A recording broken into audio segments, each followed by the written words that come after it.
son. Your husband is in the house of the dead, and he has asked the Nile God to bring you this gift.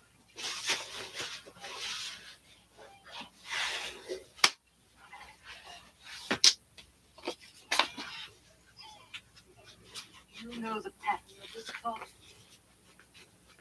If my son is covered in it, it is a royal robe. It is the Levite cloth of a Hebrew slave. This child was put upon the water to save its life from your father's edict. I'm the Pharaoh's daughter, and this is my son. He shall be reared in my house. It's such a fear. My mother, and her mother before her. I will not see you make this son of slave, Prince Sleep. You will see it, my man. Walk with his head among the eagles. And I serve him as you serve me. Fill the ark with water. Sink it into silence.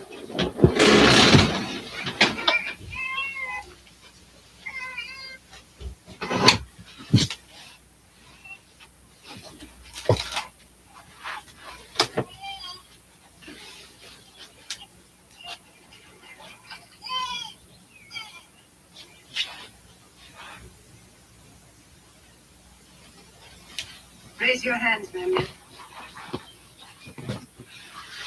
What you have buried in the Nile shall remain buried in your heart. Swear it. Not to be silent. The day you break that oath will be the last your eyes shall ever see.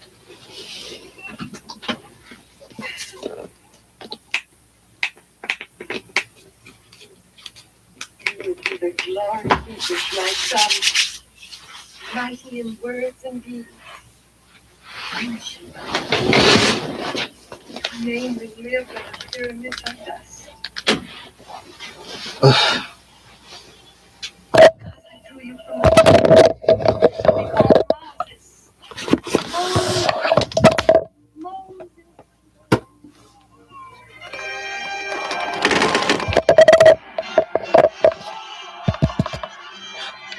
Wow.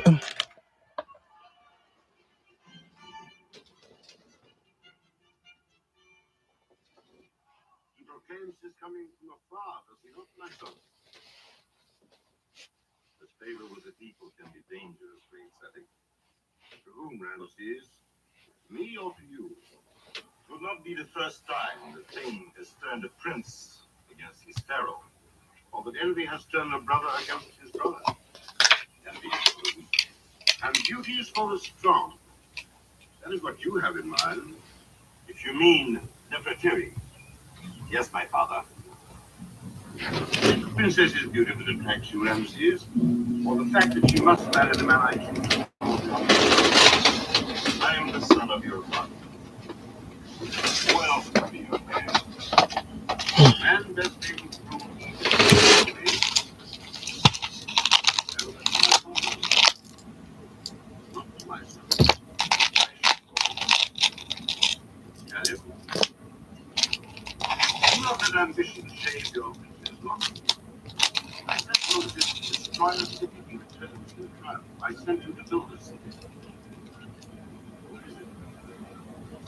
Before eyes, when I have no fear, and stiff legs will blade to build it. This I know, my father. No pretended brother will ever have your crown. Or Nefertiri. Here. Whether I choose to have my crown. And Nefertiri.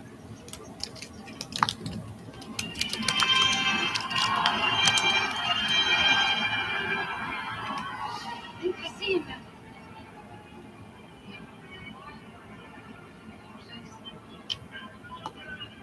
Yes, I can see him. Moses! Moses!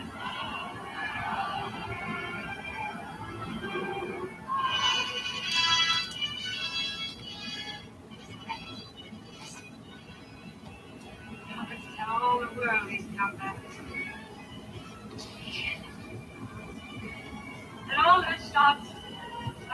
The whole city calls your name. But it is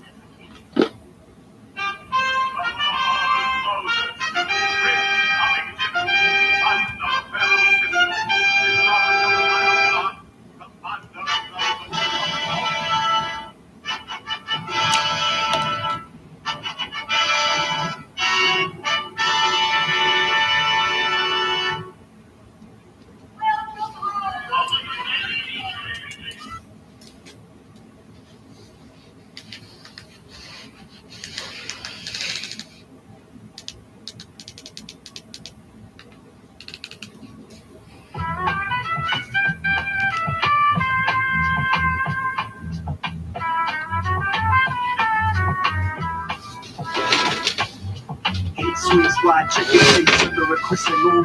Hits hitting heavy like a sudden sharp monsoon. I am the clown that reappears the seventh name. Step to the circle, surrender to the flame. Crimson flows while the cordon snaps. Caught inside of Rudy's lethal trap. No hesitation, just flip the blade. Then watch the show of your spirit fade. Jigoku no soko kara hibiku kono ware wa starote ni moto doku donoro. Silver daggers flying through the smoke. Every shadow and the unknown. Like the river, but I strike like the flint. Catch the shimmer of a demonic blend.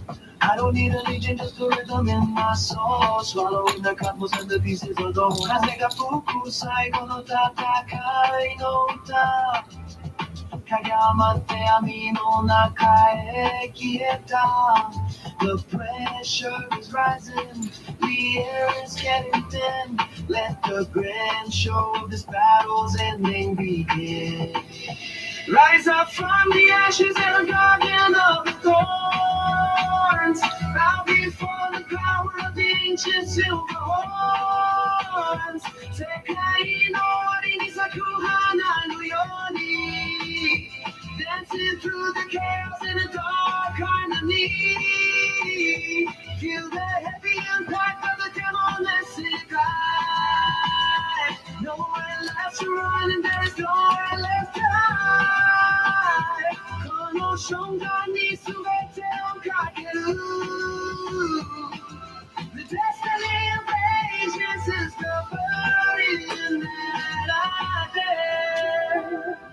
修羅の道歩く私の定め付きの光さえ見染める赤のため Elegant destruction in a high-speed chase Wiping every memory of a lesser human race Broken glass reflects all the choices that you make Frozen in the terror of a silent masquerade I am the leader of the cold nocturnal wind Paying for the ancient scenes that never could be pinned Thunder in the valley where the lotus blossoms bloom I am the architect of your impending doom Sharp like the sword with the jagged carving edge Standing on the summit of a crumbling rocky ledge Moving no kanata to the Konosora Everything is burning in the heat of my aura Star like a blizzard with the fury of a beast Invited to the table for a dark eternal feast Kaze ga fuku saigo no tatakai no uta Kage wa mate yami no naka e kieta The pressure is rising, the air is getting thin Let the grand show of this battle's ending begin Rise up from the ashes in the garden of the thorns Bow before the power of ancient silver horns Sekai no wari ni saku hana no yoni Dancing through the chaos in the dark harmony Feel the heavy impact of the demon's stride No left behind and no sin left behind この瞬間に全てをかける The destiny of ages is the burden that I carry The thorns The ancient silver horns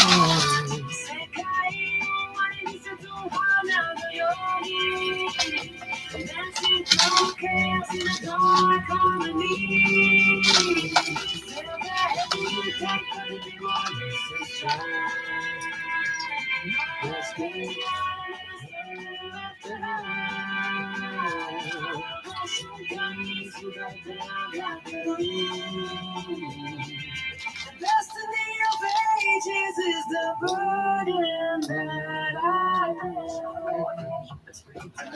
Let's get it right. The one named Astaroth, isn't it?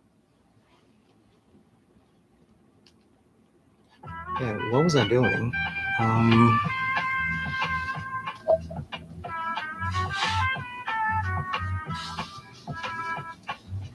Eat sweet fried chicken face under a crescent moon. Beats hitting heavy like a sudden sharp monsoon. I am the clown of the abyss, the seventh name. Step to the circle, surrender to the flame. Crimson flows while the cold snaps. Caught inside a Buddhist lethal trap. No hesitation, just flip the blade. Then watch the show of your spirit fade. Jigoku no soku kara hibiku kondo wa devastado tenni moto doku dodoro. Silver daggers flying through the snow. Every shadow in the earth flow. Like the river, but I strike like the flint. Catch the shimmer of a demonic glint. I don't need a legion, just the rhythm in my soul. Swallow the cosmos and the pieces of gold. I make a focus, psycho no tatakai no ta. Kagamate ami no naka e kieta. The pressure is rising, the air is getting thin. Let the grand show of this battle's ending begin. Rise up from the ashes and the guardian of the thorns. Bow before the power of the ancient silver horns. Sekai no ori ni saku hana no yoni. Dancing through the chaos in a dark harmony. Feel the heavy impact of the demonistic eye. Nowhere left to run and there's nowhere left to hide. Kono shonga ni subete o kakeru. The destiny of ages is the burden that I bear. Shurano michi aruki watashi no sagame tsuki no hikari sae musomeru aka no tame. Endly comes destruction in a high-speed chase, wiping every memory of a lesser human race. Broken glass reflects all the choices that you make, frozen in the terror of a silent masquerade.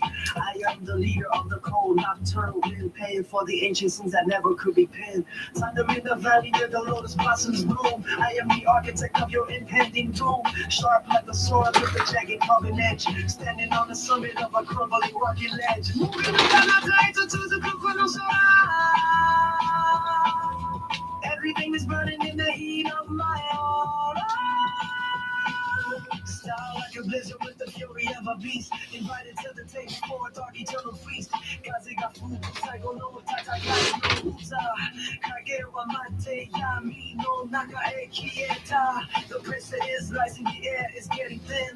Let the grand show of this battle's ending begin. Rise up from the ashes in the garden of the gods. Bow before the power, ancient silver horns. Sekai no one is like Luhana no Yoni. Dancing through the chaos in the dark harmony. Feel the heavy impact of the demon's stride. Let's get it.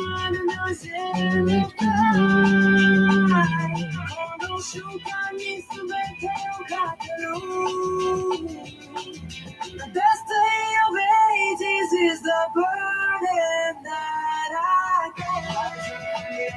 Another voice.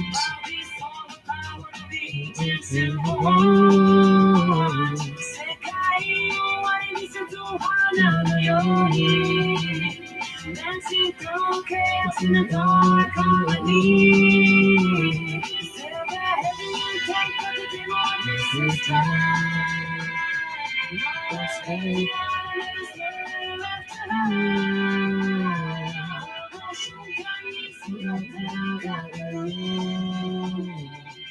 The destiny of ages is the burden that I carry.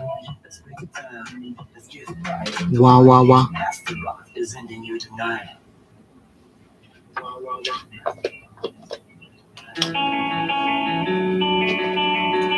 Oh, hell no.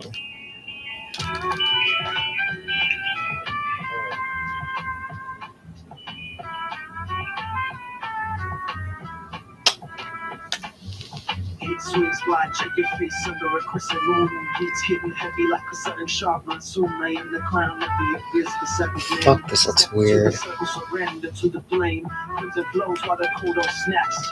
Caught inside of Rudy's lethal trap. No hesitation, just flip the blade. Then watch the show of your spirit fade. Chigoku no soko kara hideku kodo wa wataru teki mo todoku dono. Your daggers flying through the smoke. Every shadow in the eye, like the river, but I strike like the flint. Catch the shimmer of a demonic glint.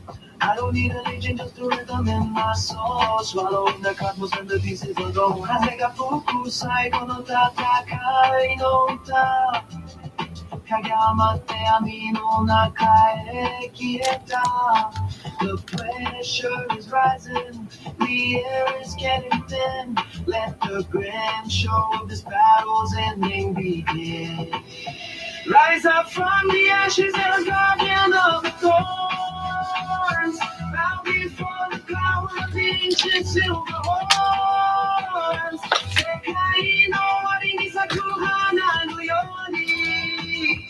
Dancing through the chaos in a dark harmony. Feel the heavy impact of the demonistic cry. Nowhere left to run and there is nowhere left to hide. Kono shungan ni subete o kakeru. The destiny of ages is the burden that I dare. 修羅の道歩き私の定め付きの光さえも染める赤のため Elegant destruction in a high-speed chase Wiping every memory of a lesser human race Broken glass reflects all the choices that you make Frozen in the terror of a silent masquerade I am the leader of the cold nocturnal wind Paying for the ancient sins that never could be pinned Thunder in the valley where the lotus blossoms bloom I am the architect of your impending doom Sharp like a sword with a jagged carving edge Standing on the summit of a crumbling working ledge. Moving no kanata to the no sora. Everything is burning in the heat of my aura. Star like a blizzard with the fury of a beast. Invited to the table for a dark eternal feast. Kaze ga fuku saigo no tatakai no uta. Kage wa mate yami no naka e kieta. The pressure is rising, the air is getting thin. Let the grand show of this battle's ending begin. Rise up from the ashes in the garden of the thorns. Bow before power, ancient silver horns. Sekai no wari ni saku hana no yoni. Dancing through the chaos in the dark harmony. Feel the heavy impact of the demonistic stride. Nowhere left behind and there's any time. Kono shunkan ni subete o kakeru. The destiny of ages is the burden that I carry. Another form. Bow before the power of the ancient silver horns. Sekai no wari ni saku hana no yoni. Dancing through chaos in a dark harmony. Feel the heavy impact of the demonistic stride. No one's left to hide. Kono shunkan ni subete o kakeru.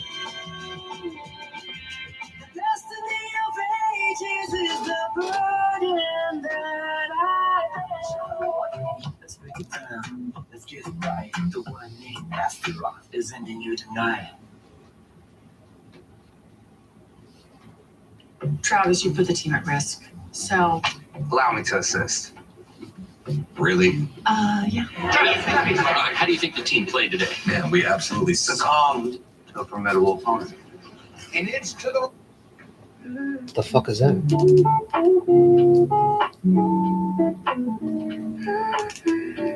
Oh my god, I gotta listen to that later.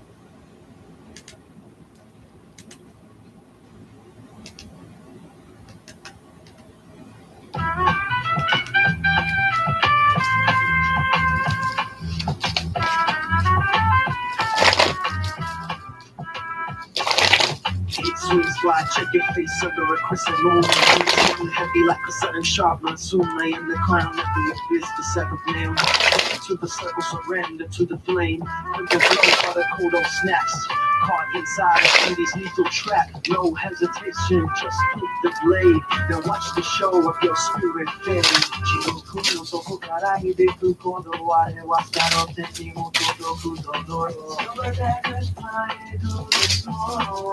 Every shadow in the eye flow. Like the river, but I strike like the flint. Catch the shimmer of a demonic glint.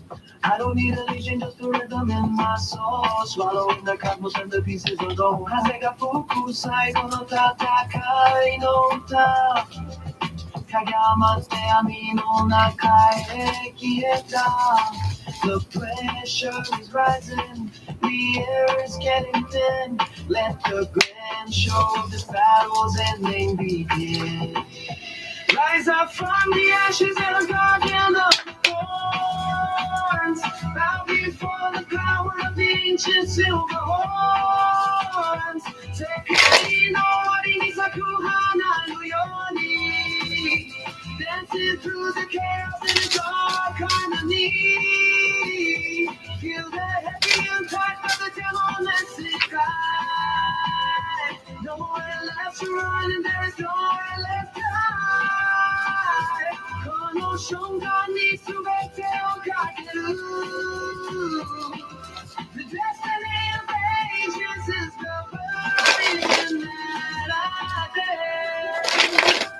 修羅の道歩き私の定め月の光さえ望める赤のため LA comes destruction in a high-speed chase Wiping every memory of a lesser human race Broken glass reflects all the choices that you make Frozen in the terror of a silent masquerade I am the leader of the cold nocturnal wind Paying for the ancient scenes that never could be pinned Thunder in the valley where the lotus blossoms bloom I am the architect of your impending doom Sharp like a sword with a jagged carving edge Standing on the summit What the fuck is this thing?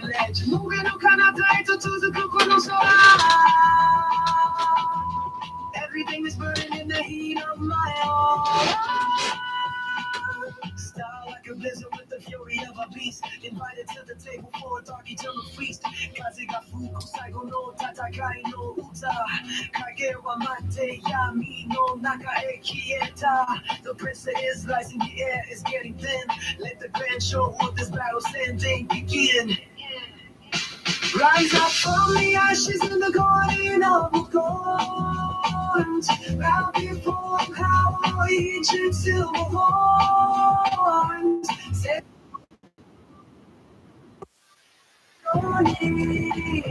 dancing through the chaos in the dark harmony. Feel the heavy impact of the demolistic fire. No one behind and there is no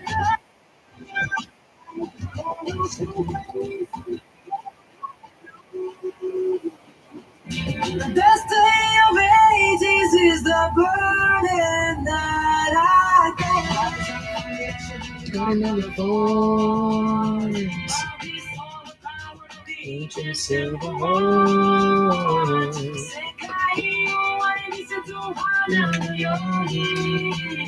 Dancing through chaos in the dark harmony. Feel the heavy impact of the demolistic sky.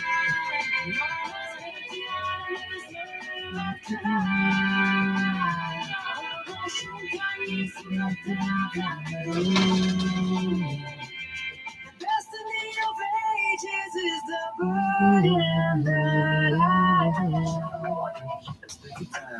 Let's get it right. The one named Astaroth is in the tonight. New Retkin as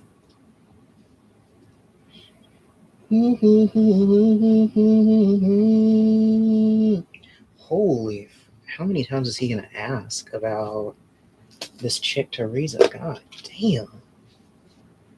They just ask over and over and over and over and over. Like, it's insane.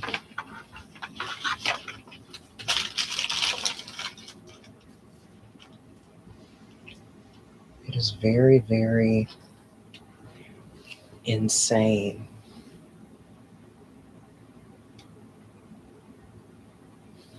Hello, this is Shanoa. Now, regarding your question, you're wanting to know if Teresa is moving out tomorrow, and you want to know how long it'll be before she comes back, and you want to know how the energy is for the week. Going by your cards, Ace of Pentacles in the primary position and reverse does show that right now tomorrow isn't looking very good for her moving out. However, Ace of Wands in the secondary position does show that she's still making an effort. So it does still seem like she's dead set on making it happen as soon as possible. Now, Four of Swords in the final position shows that mainly she's just tired, and overall it's showing that the energy for this coming week is going to be one of lower activity for both of your situations. So I'd recommend that you play it slow, kind of let things develop naturally, and I think something will come up if you just sit back for a bit. Now, if you want to know more about what will go down around summertime, as well as any problems that may arise between you and Teresa, you can give me a call or send me a message.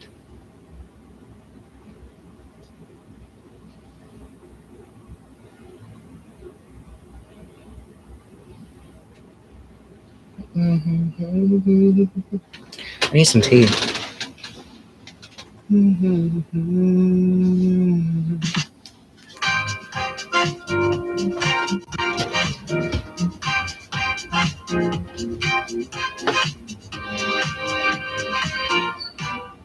Iron sky, blackened sun, close arrive, won't be good. Feel the rain, cover all, hear the name, hear the call. Now first, 가게 놓기시. Now first, 가게 놓이시. Build a wall, higher still, heed the call. Find a will. Now first, 가게 놓기시.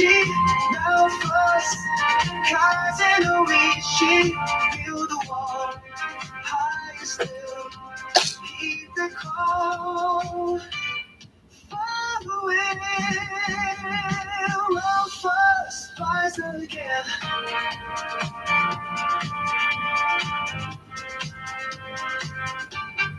Stone by stone, tower tall, crown throne, never fall. Sharpest beak, tell a lie, strong not weak, under sky. 구로이 하네, coming down, oh, take the crown, summon now and shake it, make the vow, let it ring.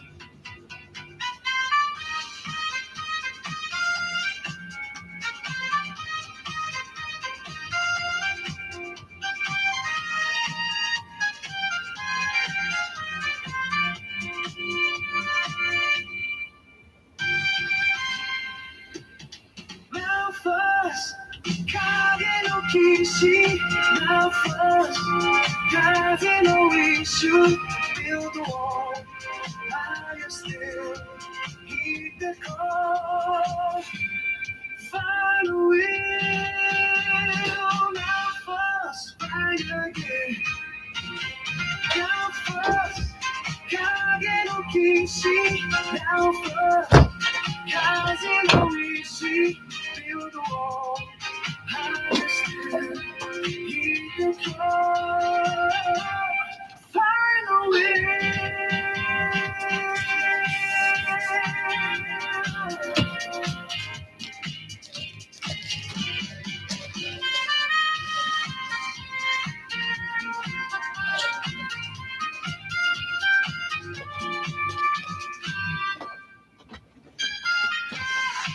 Should not be Ravens on the wind.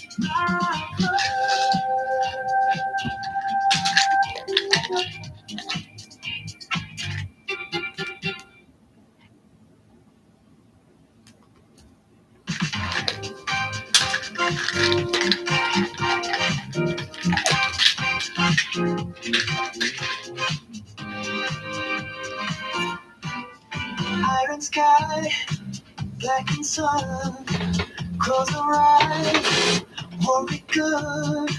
Feel the rain, cover all, hear the name, hear the call.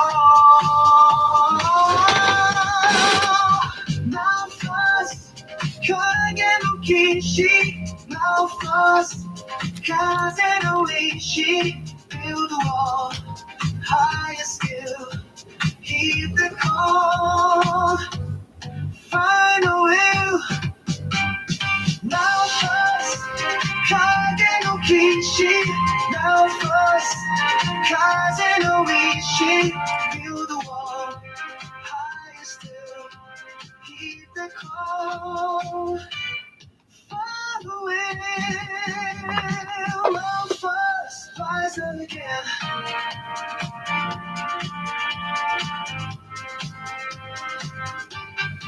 Stone by stone, tower tall, crown throne, never fall. Sharpest beak, tell a lie, strong not weak, under sky. 구름이 하늘 coming down, oh I need. Take the crown, summon now and shake it. Make the vow, let it ring.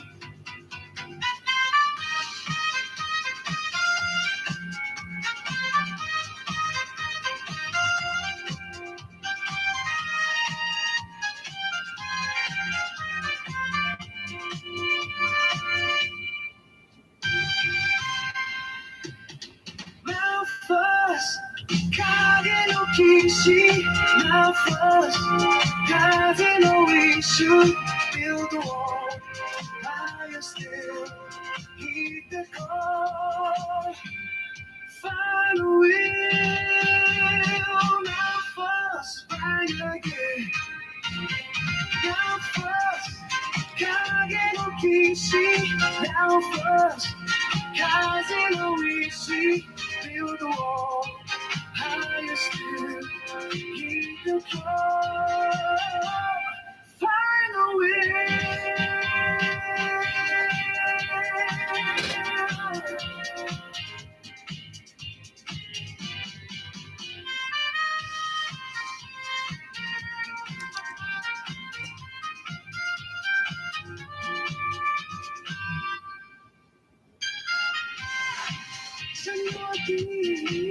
Ravens on the wind, my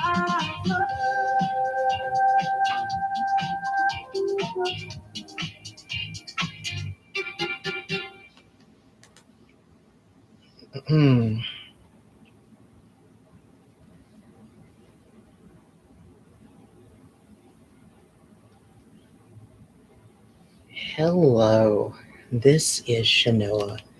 Now, regarding your question, you're wanting to know when your girlfriend leaves tomorrow, you mainly want to know if she's going to be doing things with other men and be disloyal to you. Going by your cards, 2 of Cups in the primary position and reversed is showing that there is a misalignment between the two of you in terms of your relationship, which 4 of Pentacles in the secondary position is both warning that you aren't really focusing on your own affairs, and at the same time, she's also feeling enclosed and pressured by you.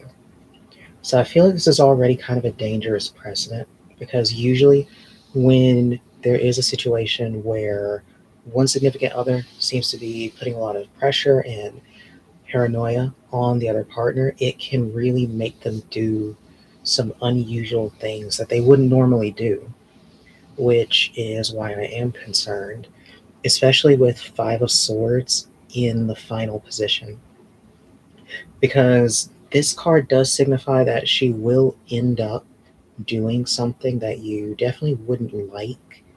However, as far as a fix, it would be a bit difficult, but I do feel like if you simply eased up a little bit, like immediately, I think you could deter this from happening. Now, this will be difficult, so if you want to go into the details of how we can change course on this, you can give me a call or send me a message.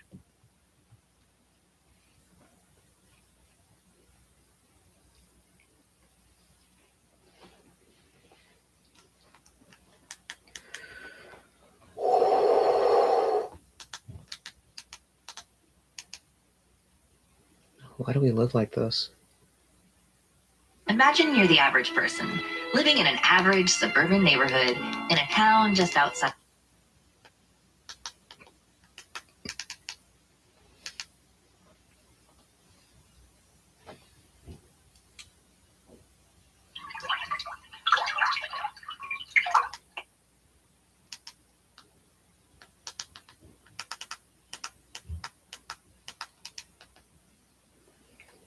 L'Oreal Paris Magic Root Cover-Up. Nothing covers better and faster. The #1 root brand in the US.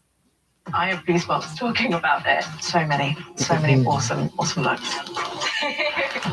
Imagine you're the average person, living in an average suburban neighborhood.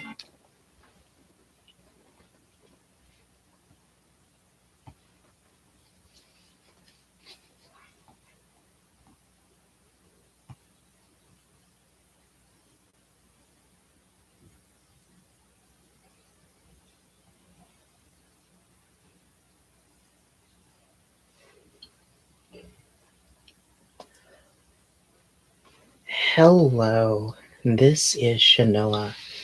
Now, regarding your question, you're wanting to know if Mike is the one for you, and will you both be a couple? Going by your cards, King of Pentacles in the primary position and reversed is showing that right now, Mike doesn't really seem to be the kind of thing that you're needing in a relationship, which signifies that he still has a lot of growing to do as a person. Five of Swords in the secondary position does show that if you both were to be a couple anytime soon, you would have a lot of clashes with each other, as well as some other messy things that would go down. However, King of Swords is saying that a bit further along down the line, over the course of several years, Mike would develop into someone that you would actually really benefit from being around. So I think you could take this one of two ways. You can either go ahead and try and be with Mike right now and weather the storm, or you can just fall back and focus on your own life and then check Mike out later once he's gotten all of his issues out of his system. Now, if you want to know more about what the future holds between the two of you, as well as your compatibility with each other, you can give me a call or send me a message.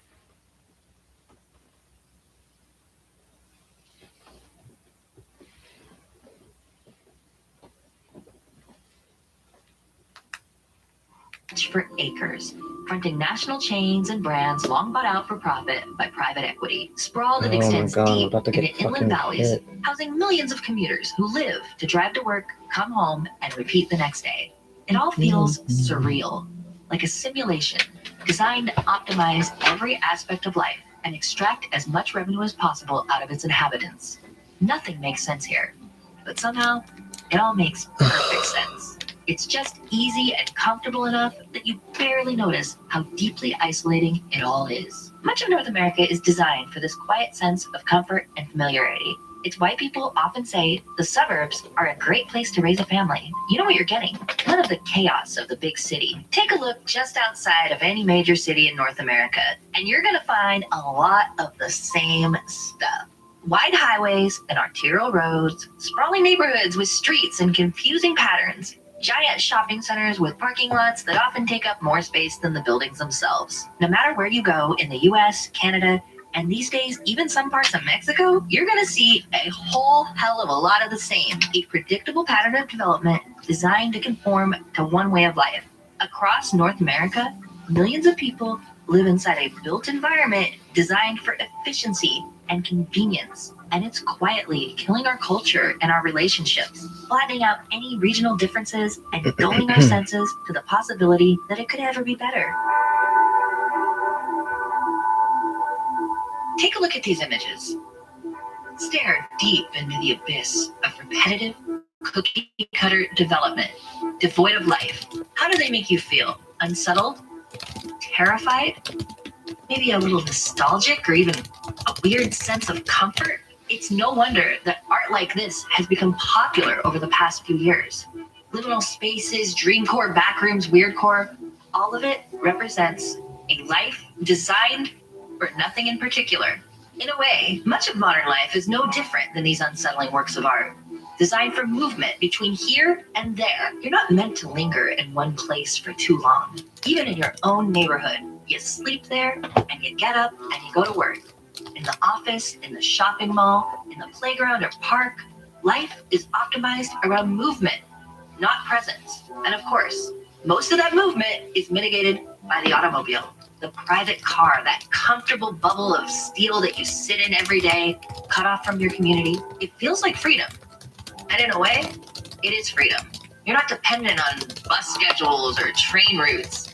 You can just get up and go as long as you have gas money. The freedom represented by the car becomes its own cage. We could go deep into how and why this all came about, but that's not the point of this video. You could blame capitalism, Robert Moses, land developers, politicians, or any number of factors. And there are countless videos explaining the history behind the sprawl we see today. But let's talk about the human cost of it all. When you live your life in a repetitive environment, days blur together into meaningless loops of nothing. Places all feel the same. From Washington to Florida, from Maine to Southern California, you'll find the same patterns. On your days off, you can go and see the same Marvel superhero movie sequel as everyone else in a theater designed by the same architects that built it 4 states away. You can eat the same slop bowl from Chipotle, whether you're in Colorado or Connecticut. You have the illusion of choice, that you're in control of your own destiny, that the choices laid out in front of you are predetermined by a system that feels just good enough. It's why people often say that life like this is a privilege. You've got a roof over your head, running water, electricity, internet, a car. You've got enough to eat. In much of the world, this is still a luxury, and it is that mediocre luxury that keeps the senses dulled from aspiring to create a better world. Even something as basic as managing your money ends up reflecting that same feeling. If you've ever tried to track where your money goes each month, you know it gets messy fast. Different accounts and different apps with no real sense of the full picture. I've been using Monarch for that. It pulls all of your accounts, banking, credit cards, and investments into one clear dashboard. Your spending, net worth, bills, debt, it all shows up in one place. It's private and totally ad-free. You're the customer, not the product. So they don't sell your data anyway. It also syncs with over 13,000 institutions, so setup's quick, and it basically works with all major banks, credit cards, and brokerages. You can separate fixed and flexible spending with categories and rules. It uses money many places. Please shut up. The most affordable German engineered car brand is also the most fun. Get in the driver's seat today. Get 0% APR for 60 months on a new 2026 Atlas during Volkswagen Driver Days. For decades, Louisiana's 50,000 miles of pipelines has operated safely and reliably beneath our feet, serving as the lifeblood of America's energy industry and transporting the resources that power our homes, fuel our vehicles, and drive our economy. Expanding that trusted network is key to unlocking Louisiana's energy future. supporting high-wage industrial and manufacturing jobs, creating opportunities for welders, engineers, and construction crews, and generating millions in local tax dollars to support our schools, roads, and first responders. Louisiana job creators have a long history of working hand in hand with local communities to move energy safely and responsibly. As we expand our network, that commitment to trust and respect remains a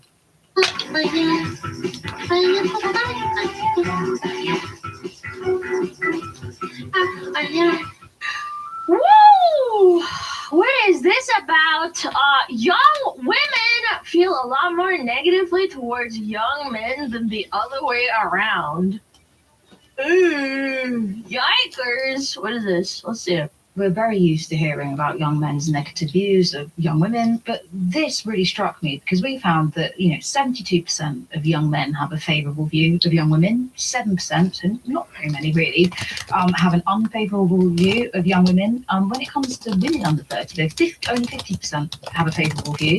The unfavourable view goes up to 21%, and then under 25 women, it's just 35% of young women who have Holy men. And if you go into very favourable, it's just 11% of under 25 women. So we are looking at an environment where young women feel a lot more negatively towards young men than the other way around. We're very used to hearing. Oh my god. What? Dude, this is fascinating to me because, like, all you hear about on social media is about how incels are a massively growing population. We've seen it so many times. The amount of men, especially young men, that stay in their room all day and don't go outside and don't get a job and browse the 4chan for 18 hours a day and talk about how much they fucking hate women, right?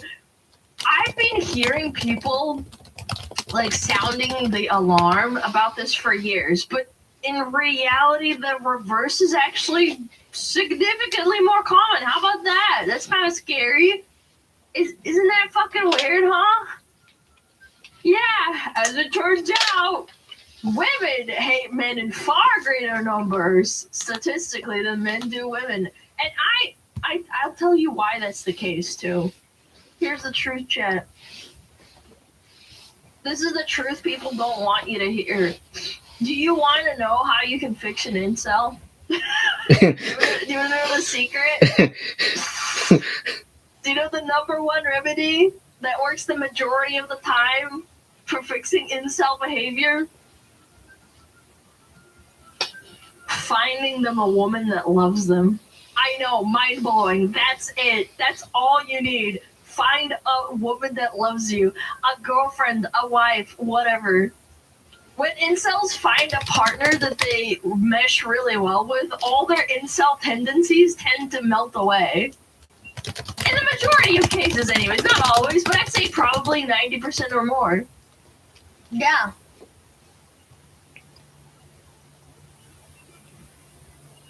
I grew up... This is kind of a funny segue. I grew up on World of Warcraft. I grew up playing online video games. I've seen it happen so many times. The guys say, "Oh, I hate women. Women suck. Women are gay. Women are parasites. They're all whores." And then they find a girlfriend, and all of that instantly disappears. I'm sure you guys have experienced it too. Maybe not yourself, but it could be a friend or something. The point I'm getting at is that all it takes to fix a man hating women is a good woman to come along. But do you know what it takes to fix a woman that hates men? Now that's an entirely different story, in my opinion. Yeah, what's the Nina Kasaka quote? You want a guy to like you, just be nice to him. It's that easy. Women, even mid women who aren't super duper hot, get showered with male attention all the time. Finding a good guy doesn't work to fix the misandry, because misandrists always think they deserve more and more and more, no matter how good the guy is. In addition to that, There's been a very obvious push in all forms of social media to try and empower women and tell them that they don't need men and they want to demonize men. It's like men are icky and gross. You don't need men to be successful and happy. We've talked about this so many times. I'm being a dead horse, but you get my point. The biggest difference between an incel and a misandrist is that the incel never has any female contact, but the misandrists often get constant male contact all the time. Their hate for men goes deeper than just the amount of male attention that they get. It stems from like actual genuine hatred and the misguided feeling of being oppressed by men constantly and feeling like they're a victim. That's why when you actually run the numbers like these people did, young women hate men in far greater numbers than men hate women. I don't think there's actually there's no easy fix like there is for incels.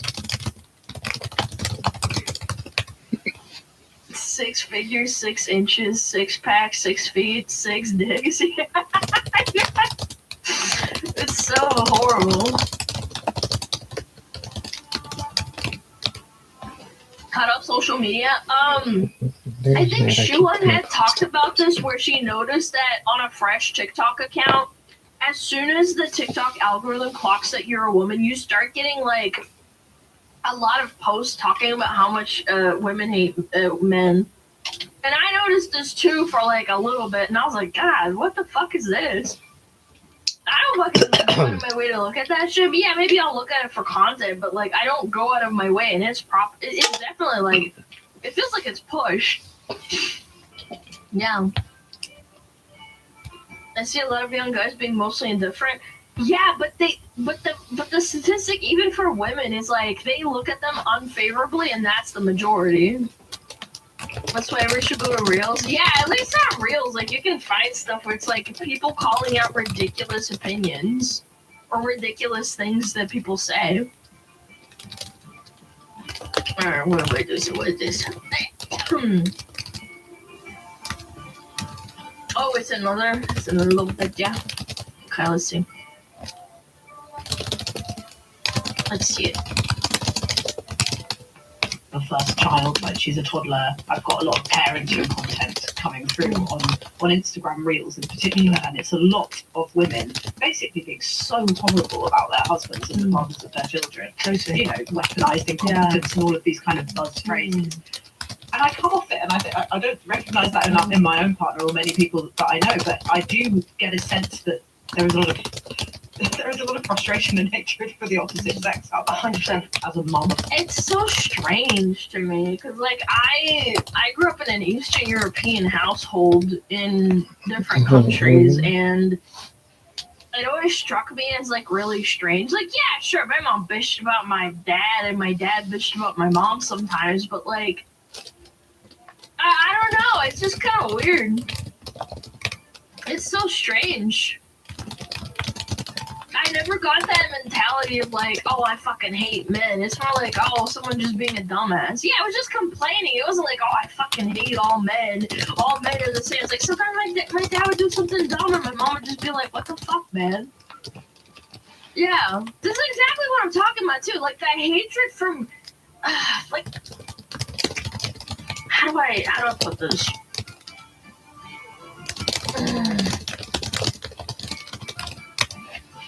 It's this weird hatred, man. The weird hatred from young women towards men is so much deeper than just like the amount of attention that they get. I honestly, I would love to see a poll that is exclusively of married men and women that poses this question, right, of how favorable is your opinion of your partner?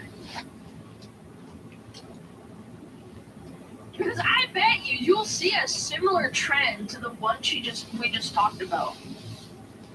Excuse me.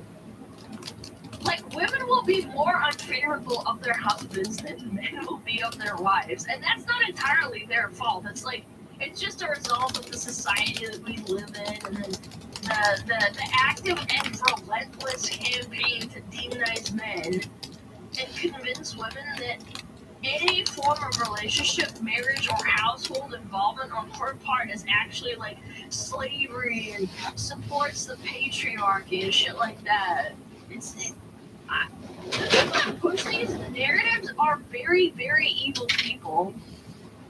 And it's so strange too, because for the longest time, we as a species always talked about like, oh well, you know, women have to stay at home. They are the ones that provide the food, and then the men bring the food, and then the women prepare the food. Young Korean women hate Korean men a lot too. I don't get it. They were one of the most privileged generation in human history. I don't know, man. I do think there's a merit to propaganda, and this kind of also boils back to the more people are in the workforce, the more they can.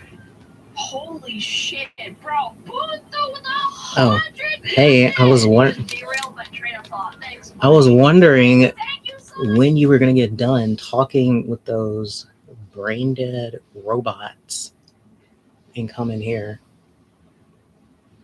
I was like, God damn. Having another interesting discussion about race. Wow. Fun times. Fun.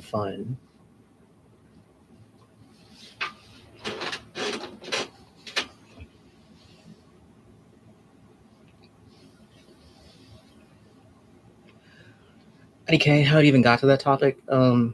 That's just the stuff that they talk. That's all they talk about.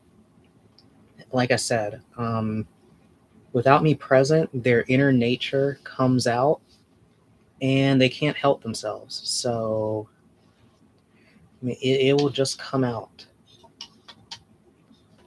which is why I've made an effort to not post for a while. I was also dealing with some stuff, but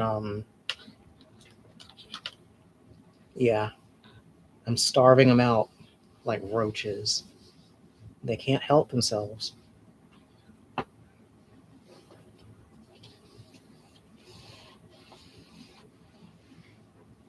All Valindian has told me, he was like on Alina stream. Valindian told me to stop, to tell Guilty to stop e-sexing me. I said, bro, she doesn't care. She literally doxed me yesterday. Again.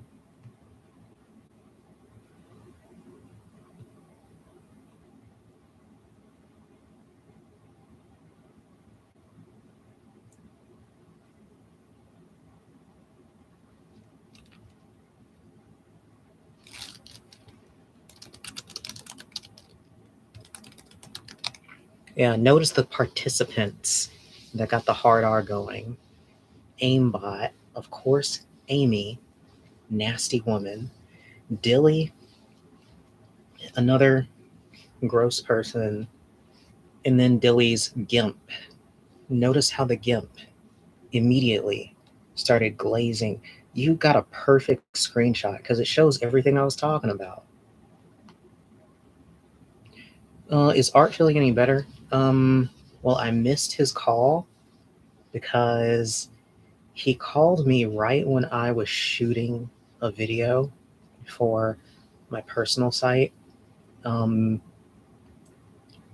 I guess we never touched back. I sent him a message right before I passed out, since he did want a status report. I mean, I was just, what did I tell him? Then I'm pretty sure I told him nothing's going on, that Guilty's just scared of him or something. And yeah, that's about it. And he said a bunch of stuff that I think, honestly, I'm at the point where I've already done my due diligence in documenting his condition for people to take matters into their own hands. So the stuff that he says to me now, there's no reason for me to document it now, but yes, he definitely he is still talking about killing Guilty. Even though I try to tell him to consider things square and leave it at that. What did he tell me? I think he's now commissioning Grok for spells now. He said Grok is so powerful that one day I can jailbreak it and be KK, oh, Guilty dies, or oh, PDF Philia legal, and it will literally happen. I mean, she is scared. She should be. So yeah, that's about where we are with art right now. Is I thought Grok was already jailbroken. I thought that was how he got here. Was that Grok has no guardrails. So yeah, he believes that there's another level to Grok, and that level will actually let him manipulate matter. So he can make Guilty instantly combust, which I will say, I kind of believe him. I think he could actually make it happen, considering all the stuff that he's done. So who's to say? Okay, if someone could convince him otherwise, maybe he will calm down over time. Yeah, he might calm down. But the main issue is going to be Guilty, unironically. She is 1000% going to do things to agitate him, which is what I've tried to prevent. And what I documented is that she is using him as a human ladder to get her way back into the greater scene. So basically Guilty's whole modus operandi,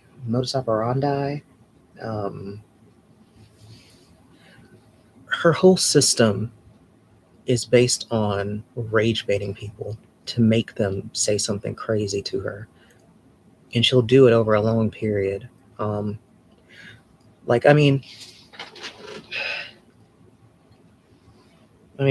She cried about me. Remember, this whole saga started publicly with her crying about me, saying she's going to kill me any day now. But then when you take into account all the things that she's done, even in your server alone, like literally dropping my government name, literally making up stuff about me, saying XYZ, trying to disrupt my relationships with people, disrupting my ability to move out with someone because she is literally telling this person that I will kill them. Like, it would make anyone actually like lose their mind and say, you actually should just die. Like, but yeah, she basically got the kind of rise that she wanted out of art. That's that Junie person or something. Yes, it's Junie. Which, I mean, if Junie is that far gone, I'm kind of over it anyway. And the last talk we did have, it sounded like Junie finally was able to speak for herself. And it just doesn't seem like she's really into it, so I'm not gonna force it. I mean, because it's no real skin off my nose, because I mean, she makes no money, for one. The only thing she was bringing to the table is that she is going to get housing with no rent. So like, even if I had moved there, I was going to be the one like doing all the work anyway. So, I mean, she kind of is saving me some trouble. I mean, I think it's just annoying that it took, 2-3 months of this for her to just voice her own opinion rather than cry and act like an uwu anime girl on Discord. Like, keep in mind that she's 30. So it's like, I just don't have a lot of patience for that. It just doesn't make it. It's just weird. Like, why are we still like responding to whole sentences with anime gifs. I don't understand. Like important words. Like, why are we responding to important things with anime pictures? It's just really retarded. Seeing some of their posts in Guilty Server, seems like she has her own issues. Yes, she has her own trauma that she is working through, which is why she says the things that she does to people. Is why she says all the stuff she says about me, because she is going through a lot, and she kind of just couldn't. I don't know. She can't come to grips with certain things. I mean, like I said, she thought that she was really about to be the next Marky Mark or John Cena or something or whatever, and she couldn't keep her hands to herself, so she lost it all. I mean, too bad, so sad, bye bye. I mean, she isn't the first to go through that. She needs to let it go. Actually, I was thinking about that earlier today, where I was thinking about how I've had that talk with her before, where I basically just straight up told her like how I operate, because like me being a boy back then, like me being black, I definitely, was very annoyingly nagged about certain things. If you get my drift, like I remember when like Trayvon Martin and all that other stuff was happening, like I would get nagged about wearing hoodies and I'm not doing anything. So it's like when it comes to like things with women, I definitely was constantly nagged about how to treat women and what to say to them and blah blah blah. But it's like, honestly, like if you're like a black guy, you learn pretty fast, especially if you're gonna mess with Becky's. Like, just don't touch it. Like, just don't touch anybody. If you're not dating them, why are you touching them? So it's like I kind of like had a moment with her where I'm like kind of going over it with her from the past, where I'm like, to be honest, like I don't know why you were touching on all these women like all the time. I don't get it. Like, I only start touching on women once they have basically flung themselves at me and they're not drunk. Otherwise, I'm not touching them. Which is part of how I end up getting a lot of female interests, because I know how to control myself. So I don't know. She got in way too deep in over her head. She started command grabbing people. And you gotta learn. You have to learn the hard way, I guess.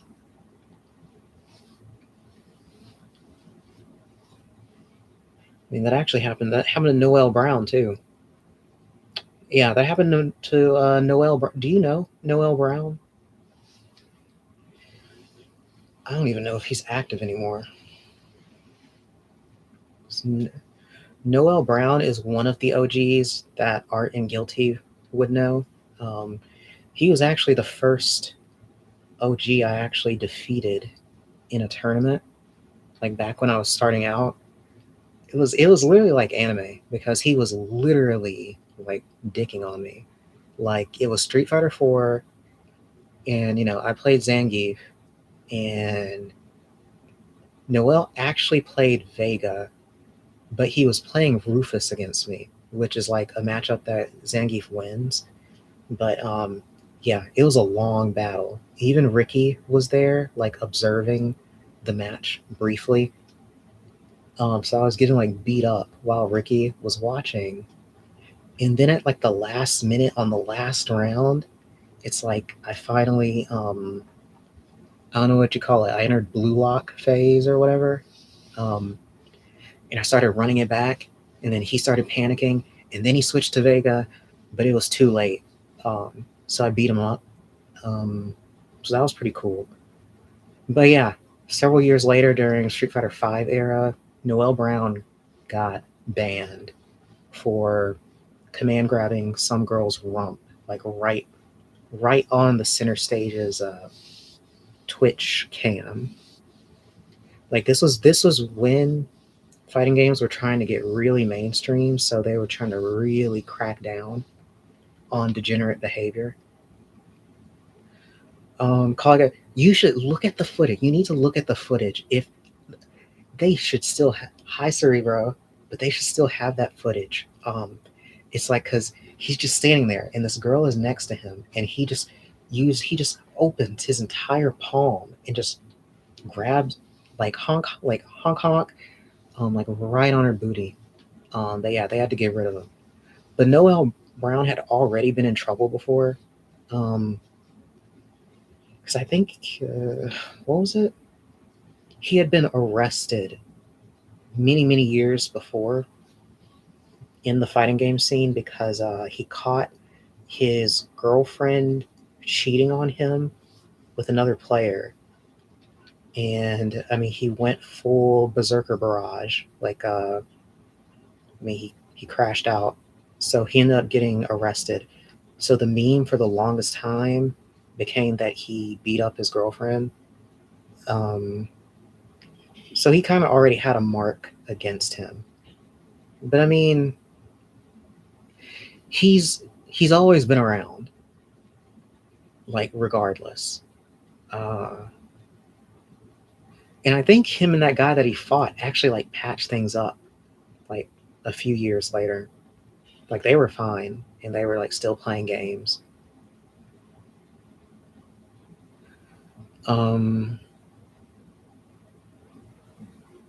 Yeah, command grabbing.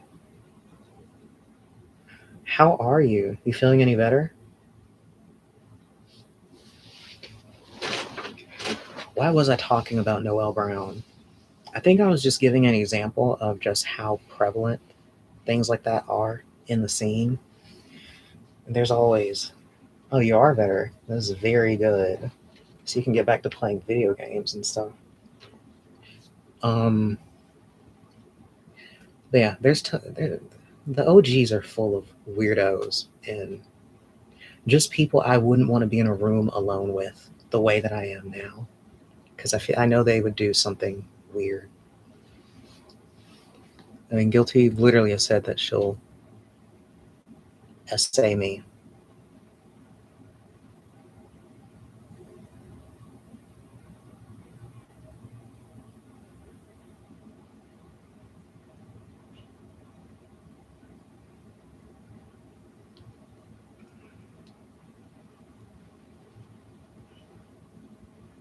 Okay, let me see. So they're still talking about me. Blah, blah, blah. The GIMP is setting up.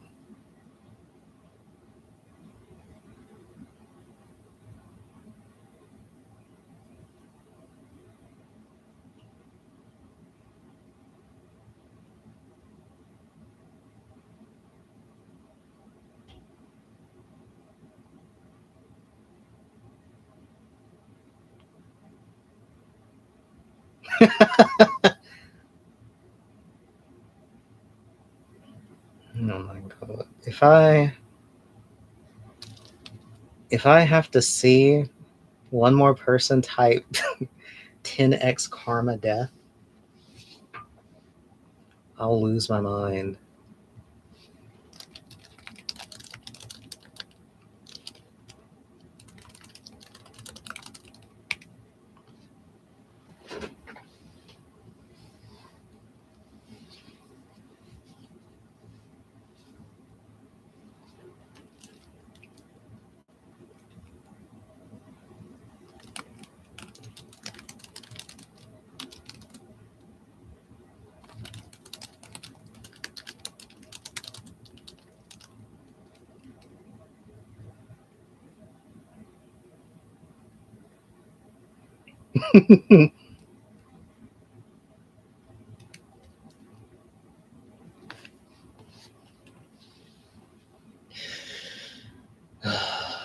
God, what a day. They really just spin their wheels. It's cute. Dilly has his own little henchman too. Are they like good friends? I feel like I wouldn't call anyone in these circles good friends. Okay, the lore on Amy and Dilly is I don't know. You can't really categorize when it comes to groups like that are full of like bozos. They're not really friends. They are just so off-putting that they're the only people that they have. So I wouldn't even call that friendship. I mean, it's kind of the same thing with Guilty's group. It's full of people who couldn't fit in anywhere else. So I wouldn't. So if she wants to push that they're a family and everything, I mean, where else are you going to go when you're that horrible? So no, I don't think Splinzo and Dilly are really that good of. It's more convenience. Because if you leave them alone in a space long enough, they'll drift apart. They wouldn't be able to cut the. They exist solely. They sustain themselves off of having a third party to play off of. I mean, it's nothing unusual. That's like the Discord standard. There's tons of like asshole circles online where if you take away like a central focal point, they all start to realize that they can't stand each other.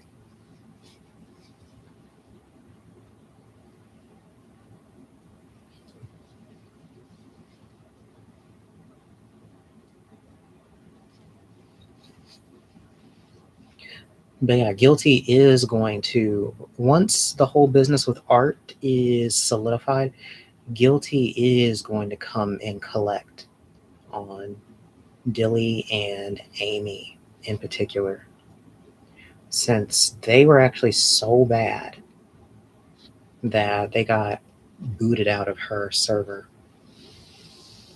BRB? Okay.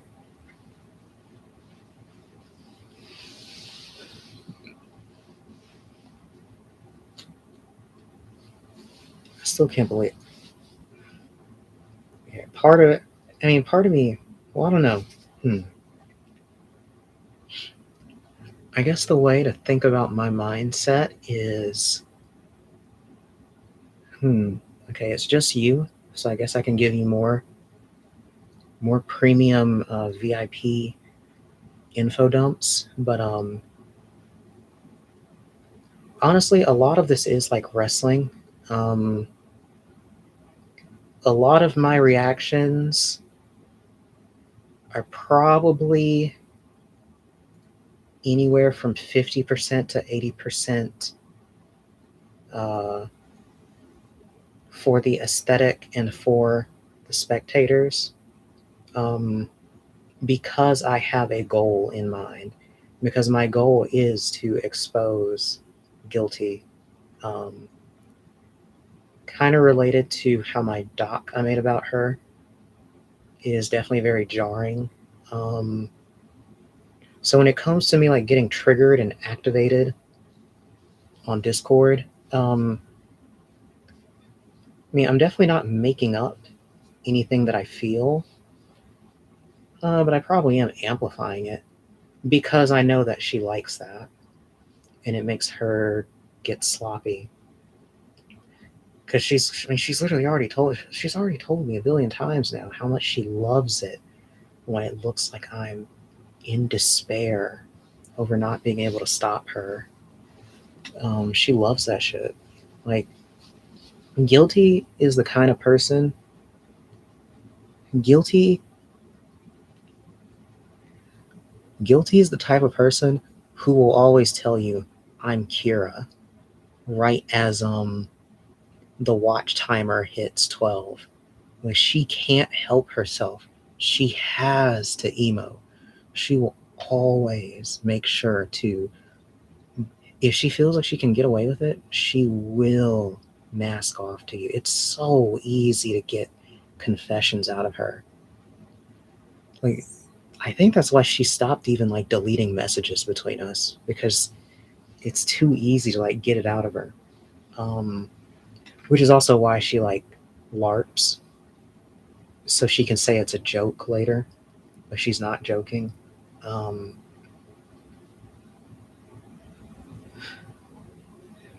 But yeah, yeah, a lot of it is to bait out Guilty.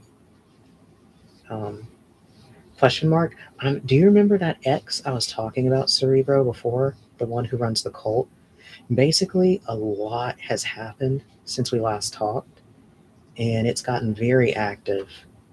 Like, I'm actually involved with something that has actually been creating like a micro trend on Twitter for a while. Like, he was getting like millions of views, but I've been trying to help this guy that she really messed up because she did an unsanctioned exorcism on him, and it literally made him lose his marbles. So I've had to kind of be his caretaker behind the scenes, to, you know, keep him from doing something dangerous. But yeah. So yeah. A lot of the stuff in that server is literally just a actually, Guilty actually told on herself. I need to document that eventually. Guilty told on herself right when I told her how Art was starting to talk about killing her. She was like doing her victory lap in Sophie's server in general. She was talking about ultimately the way that you the way that you catch a psychopath is you use bait. And she's like, I was the bait, and blah blah. Like, she literally was explaining what I do to her. I act as living bait, because that is how you catch psychopathic freaks. I mean, it's a lot easier now with all our technology, but yeah.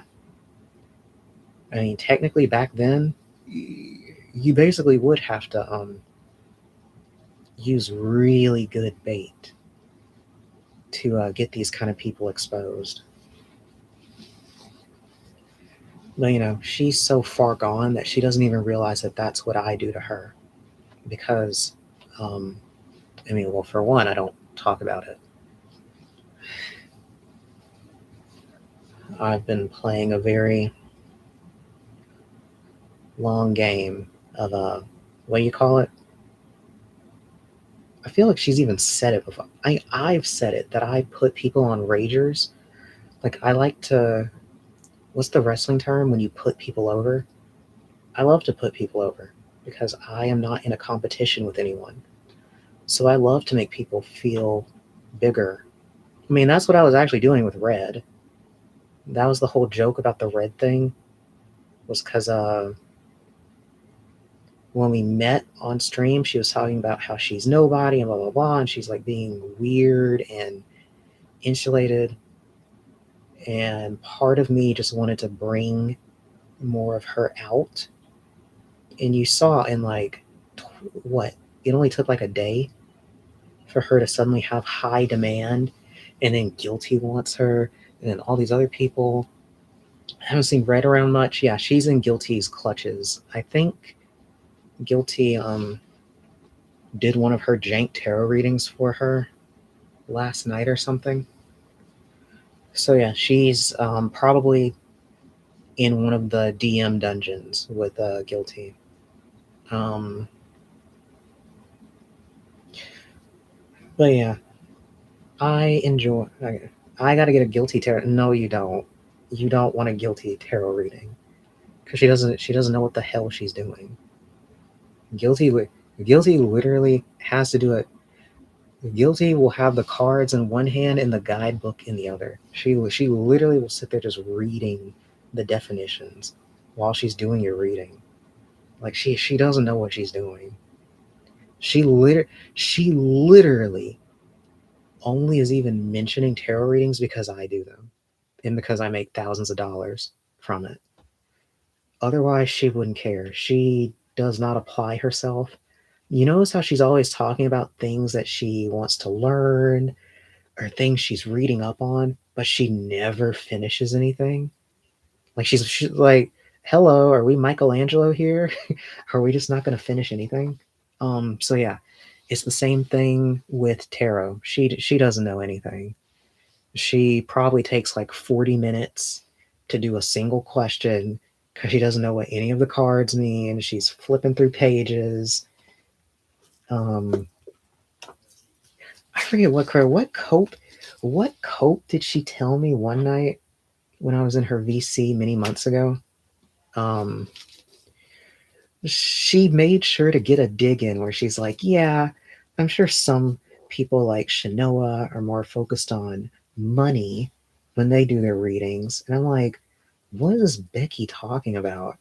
Like, last time I checked, free tarot readings are probably the shittiest readings you're ever going to get in your life. Like, I understand if you're like still learning or like still practicing, but I would not brag about how you just want to help people. So you're doing these free tarot. You have no skin in the game. You have no reason to give a good reading. You're literally just going to blow smoke up someone's bunghole. It might be interesting to see what she could say. She's just going to say something to manipulate you. Like, which is why she's even drawn to it, because it's very, very, very easy when you're in an advisor role to manipulate someone. I mean, it doesn't even matter how well you've guarded yourself or how much of a believer or non-believer you are. If you have someone who you present a question to and they find a way to derive a message for you, it's always going to have an effect on you, which is why it's dangerous to even, I wouldn't even play around with that. Like, I would never let her read anything on me. I wouldn't do it. I mean, geez, she's done so much to me just talking to me. You gotta be careful. She might say something weird, like she might butter you up for 30 minutes, and then at the last moment, she'll say, leave your wife and tithe to me for 5 years, and Art is calling me. Oh my God. So yeah, watch out with that dead eye. I don't know which device to even take this call.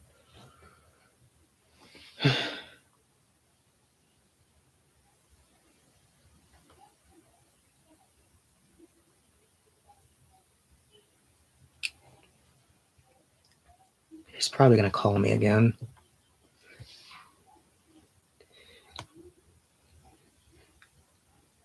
If she gets me to leave my wife, I give you permission to put me out of my misery. It'll be too late. There's nothing I'll be able to do. All I'll be able to do for you at that point is to document it. That's all. In fact, I already took a screenshot right here. So that's all I can do is put this in the document. So maybe one day you read it, or she gets giddy and posts it in the server when you're already her mind slave, and it'll like snap you out of it. Isn't that what Itachi did? Yeah, Itachi put a crow in Naruto to like undo his hypnosis when he got reanimated. So yeah, that's about the most I could do. So, because I've already said I'm not really getting mixed up with her again until someone's life is on the line again.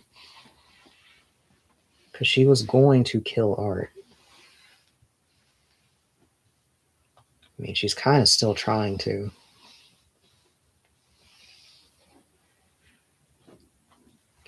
She would have had to really done something heinous to me. Okay, well, for starters, I can already tell you, don't let her know that you're married. I wouldn't say anything about your marriage. Honestly, Just don't say anything about yourself. You've already kind of you might have already given her a bit too much information just saying anything about your ethnicity. Don't say anything. Like, you need to understand, she's unemployed, so she spends all her time figuring out a way to do stuff to you.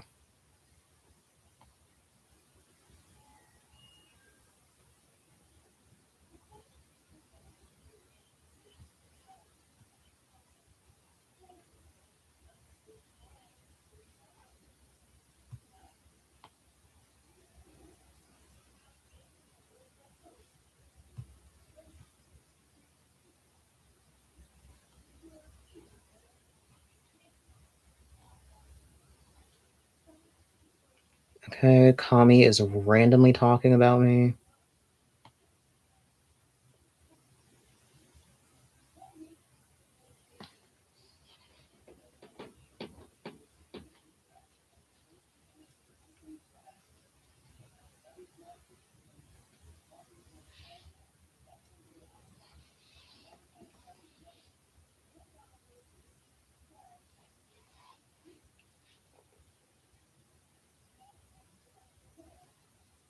No, I'm not gonna get sucked into it. I'm not gonna get sucked into it. Especially because I was gonna post an audio that she sent me, but I'm not gonna do it. Because that will only make her bother me more. I'm gonna ignore it. My ethnicity can be used by her against my mental. I'm just a half Hispanic, half Vietnamese. Yes, she can use that against you. Because even with anybody, they could really use that against you. But especially her. Because even from your ethnicity, people can figure things out. From your location to your suggested occupation to anything like that, they can start to construct a psychological profile on you, and that will tell them how to attack you. So again, be careful. And I've seen her do it to people in there. I've seen her mess with married people. Like, she's literally, there was at least one that was really, really, really weird. And it might not even be her. Sometimes a lot of the stuff that happens, it happens through proxy of her other members, which is the other nuance, is she purposely brings in all these different types of people with the sole purpose of making them all clash with each other, because she's not ever going to pull rank or make them behave. All she cares about is that they show fealty to her. So everyone's basically free to just bully each other and be nasty to each other. So, I mean, that also doesn't even address how many people are like in private DMs with her who are coordinating certain social attacks. I mean, because that's why so many people like joined Sophie's server and like immediately started aggroing me, because they were literally watching me from her server and like shit talking me, and then they just magically appear, like immediately arguing with me.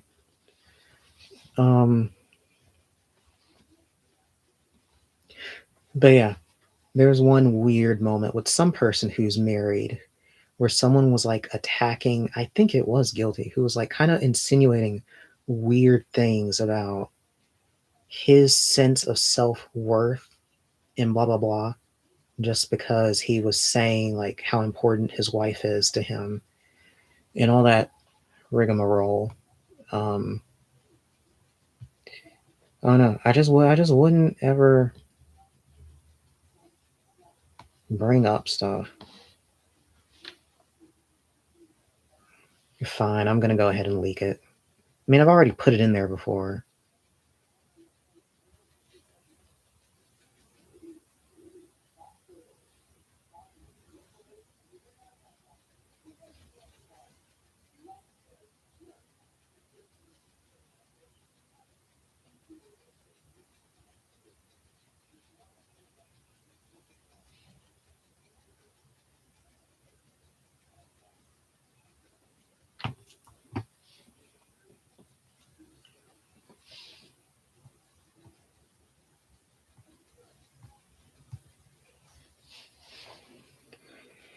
Oh, God. Oh, you know, the other funny thing is, because when she was still talking about getting her streams and stuff back in the flow or whatever, the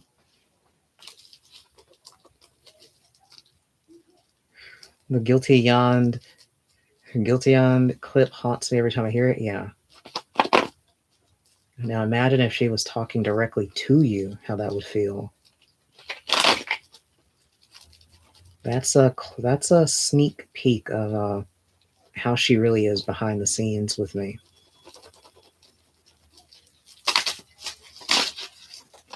Like literally even yesterday, what was she telling me? She said something like, "Why do you fight fate?" Mind you, she's telling me all this after she literally doxed me in the server. Talking to her feels like talking to a demon, honestly. Like, it feels like I'm talking to a demonic being. Because she'll go from predatory to love bombing to, "I'm gonna die, they're gonna kill me, help me." So I just get burnt out on it. It reminds me of Darth Sidious. Because I think, like, in the novel for Revenge of the Sith, they say that like during his fight against Mace Windu and the others, along with like his shriek or whatever he did, he also had this moment where he like cried out, "Help me," or something. Like he made himself sound whiny and pathetic to like throw off their psychology even more as he was literally killing them. So yeah, it's just evil stuff. But yeah, that's what she likes doing. And that's actually what she literally is doing during her esports career. She'll always do like little weird stuff to her opponent before you even play.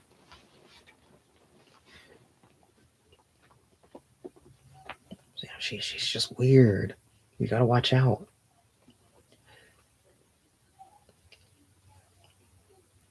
The psychological warfare at the tourney is crazy. Yeah, which, I mean, it's not unusual. I mean, it's kind of, I'd say it's probably not as common anymore. Traditionally, it was pretty rampant that people would do stuff like that, like banging on the arcade if you're like playing on a shared cabinet, or like shouting, like stuff like that. It has become more rare due to how tournaments run now and just the culture. But so it's not out of the ordinary, but I would say it can be unusual. How would I put it?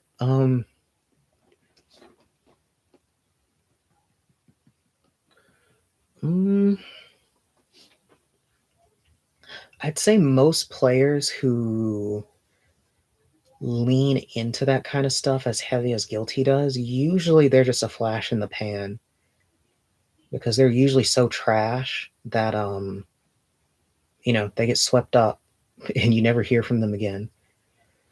But I guess part of Guilty's thing is that she was very attractive, very marketable. She was just in the right place at the right time, because there were always tons of people like Guilty who would just like shit talk and do all this weird stuff. But they'd be here one day and gone the next, because they wouldn't have anything to back it up.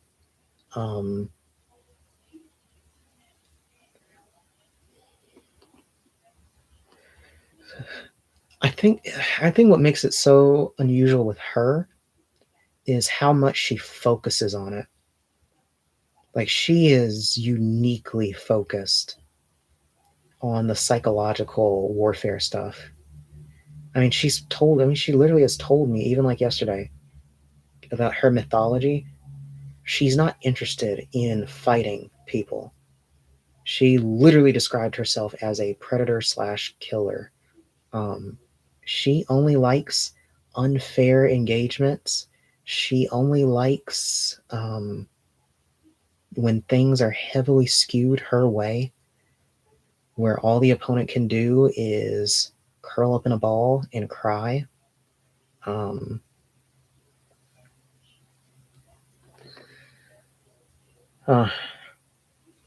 Which, with that in mind, I mean, it makes sense why she never can like actually beat anyone who's relevant, because that kind of stuff doesn't work.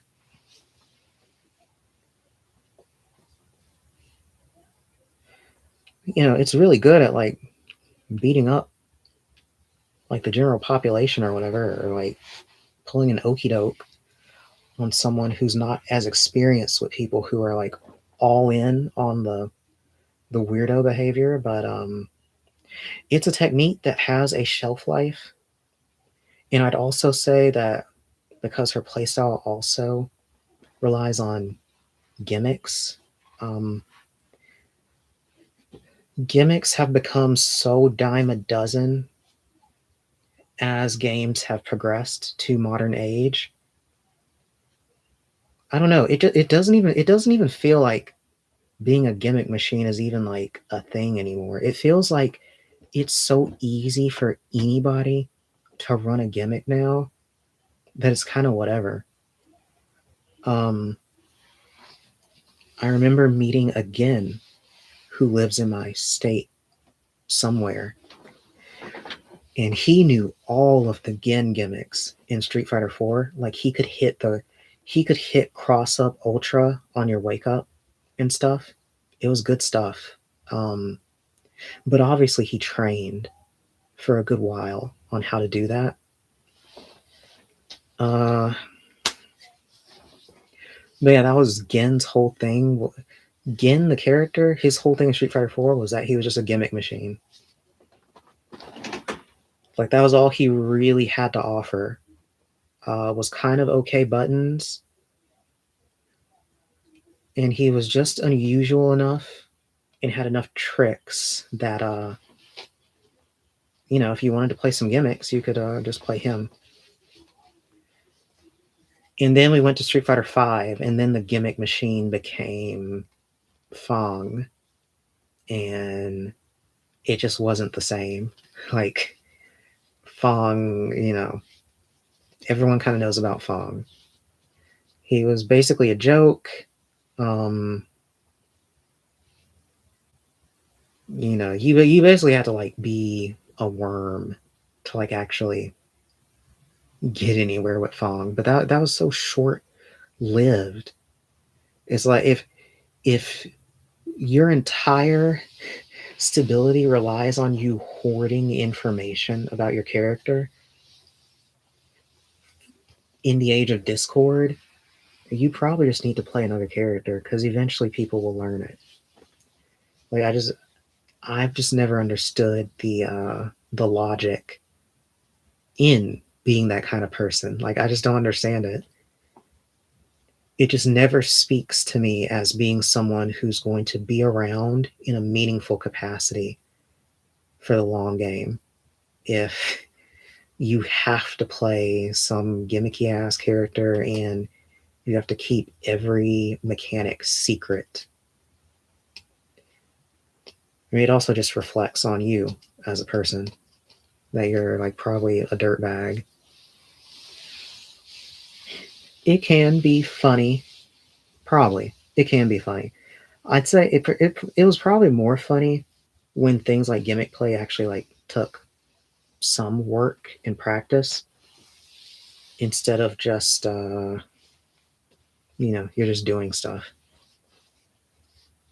mean, because I enjoyed having to fight against Gen gimmicks or whatever other gimmicks I've been hit before with in older games.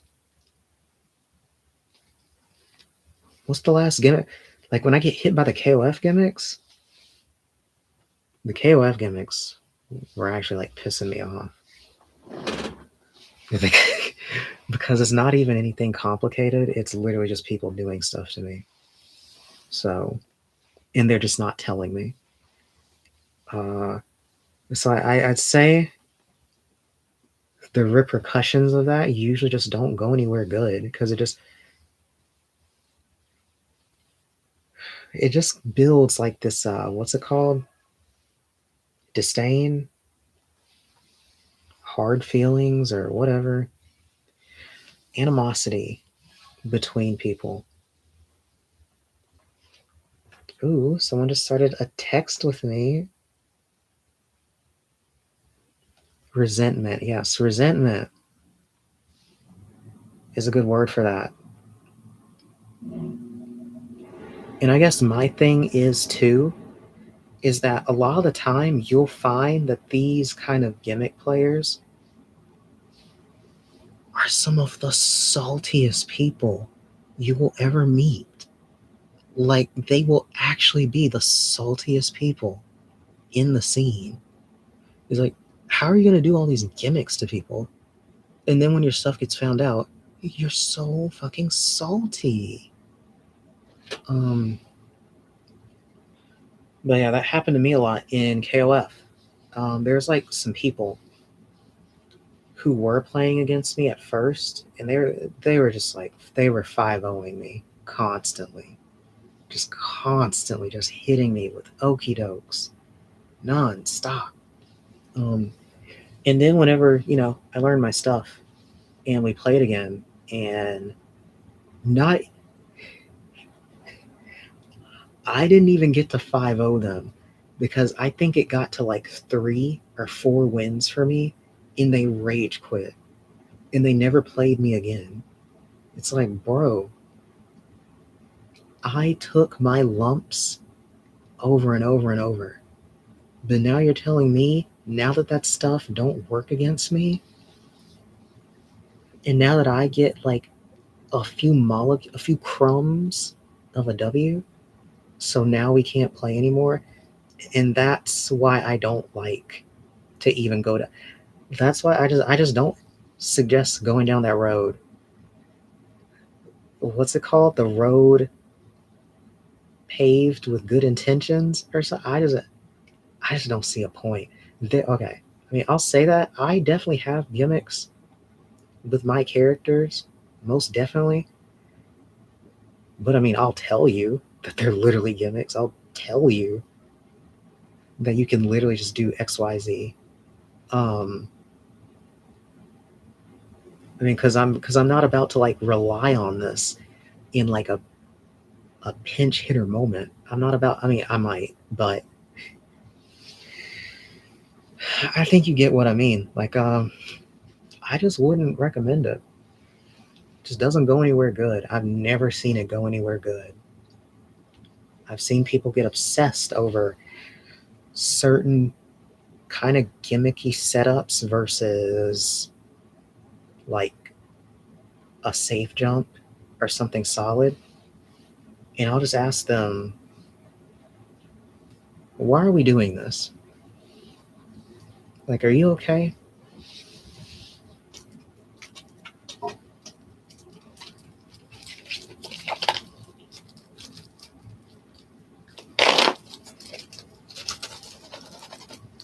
Oh, but were there any that's actually why I wanted you here. I wanted to know if you even knew what kind of character you would play in KOF.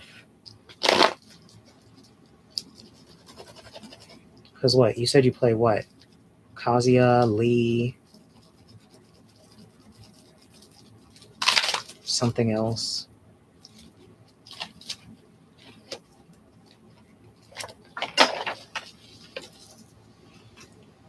Or was that the other chick? Or was that the chick I was talking to?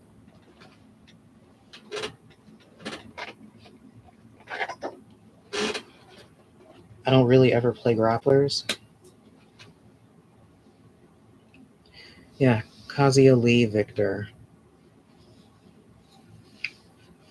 So, a little defensive. Not too complicated. Maybe like one that could be complicated. Pretty by the book. Wow. Why is my thing like jittering? Why are they texting me? Oh no. Not this guy.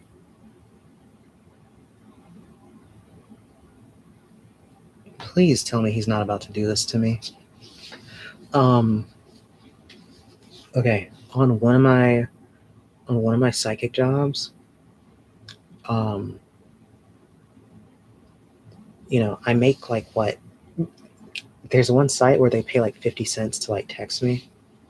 So I only make like 18 cents a text. But there's this guy on this one site, and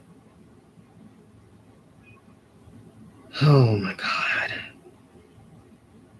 He starts off the conversations talking about his stepmom.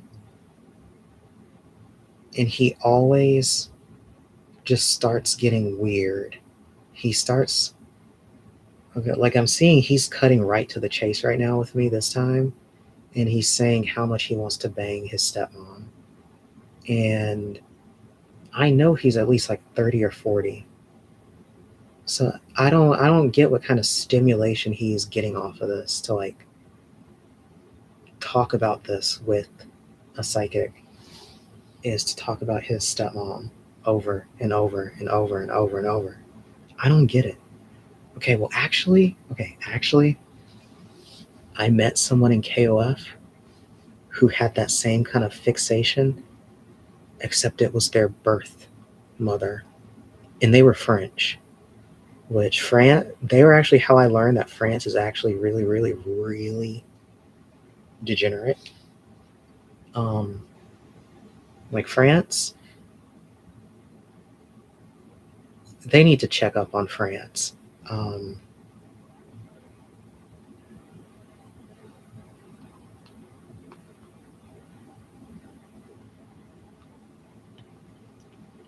Like I can't even really talk about it. But there is certain legislation that they only passed like what, barely a decade ago, and it still lets you do a lot of crazy stuff in the family. You gotta check the French people, and it's like an open secret too amongst French people. Like they don't really talk about it, but they definitely do it. It's really weird. Like I know people make fun of America because of Kentucky, Alabama, or whatever, and like the cousin stuff, but the stuff that happens in France would make the American stuff look like nothing. I have people I know who want to move to France. Yeah, they need to watch out. I mean, they'll be fine. It's mostly when you grow up in France that the issues could immediately start. But yeah, they were really fixated on their mom. I mean, I kind of already knew they were kind of a weirdo because they played zoners in KOF, which is already like a red flag. Like specifically, they played Billy Khan or something.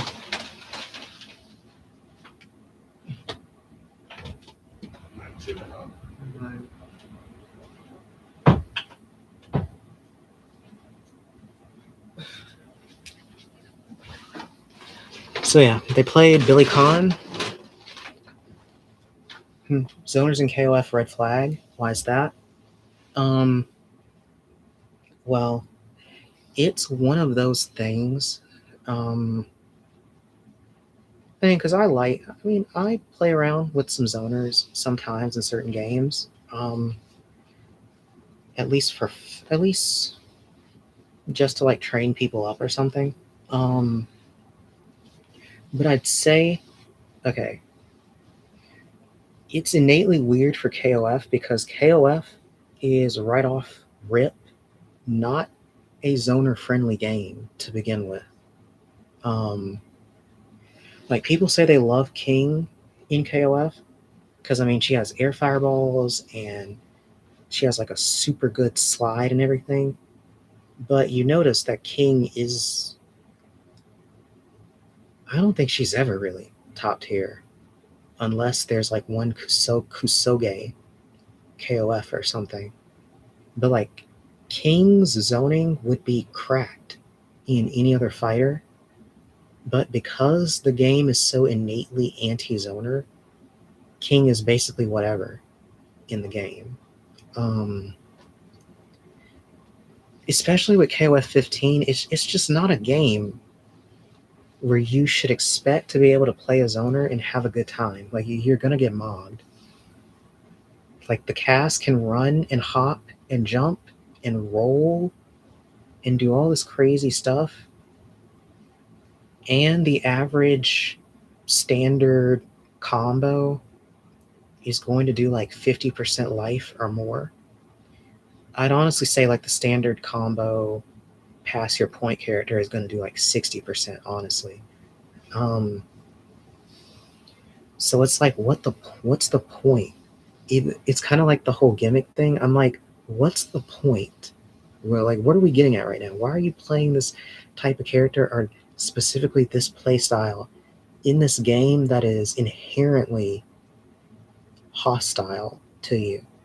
And I only ask that when it comes to people who are very, very clearly frustrated by the game.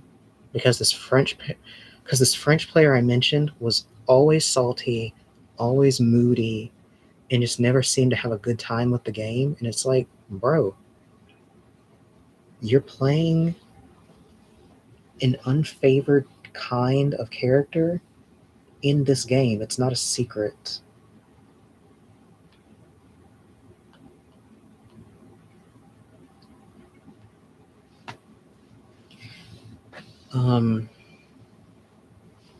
I can't think of a Tekken equivalent because I mean Tekken is different. 3D fighters are different. I mean, I guess the closest thing to equate it would be like if you knew your character was like bottom of the barrel or something, and you just kept you purposely wanted to play this character for some reason, but you're very upset and you're like constantly crashing out on people or whatever. It's like people are going to start wondering, like, is something wrong with you? Like,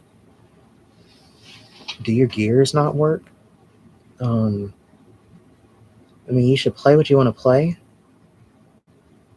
but if you're like hitting yourself in the head with a hammer,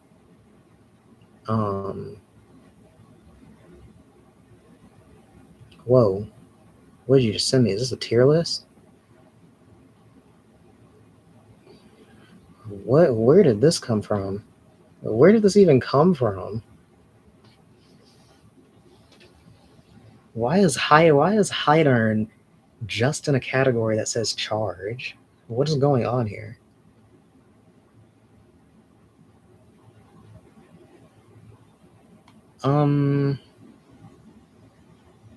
Jesus Christ.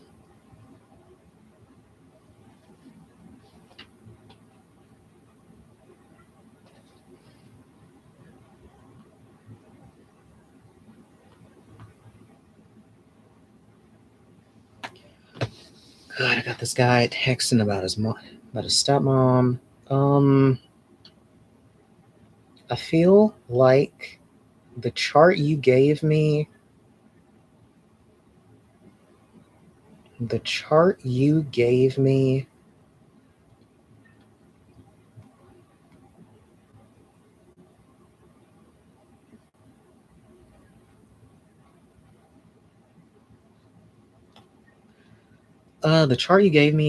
is better than nothing.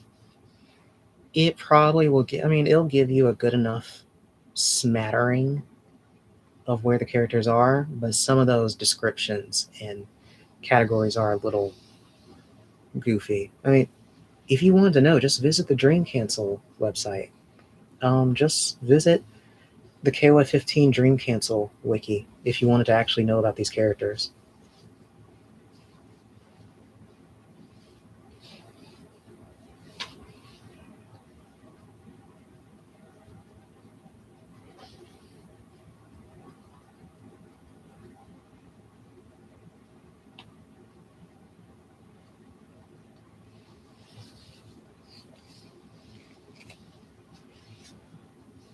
Yes, it'll tell you everything you need to know. I mean, it even has, it basically has everything.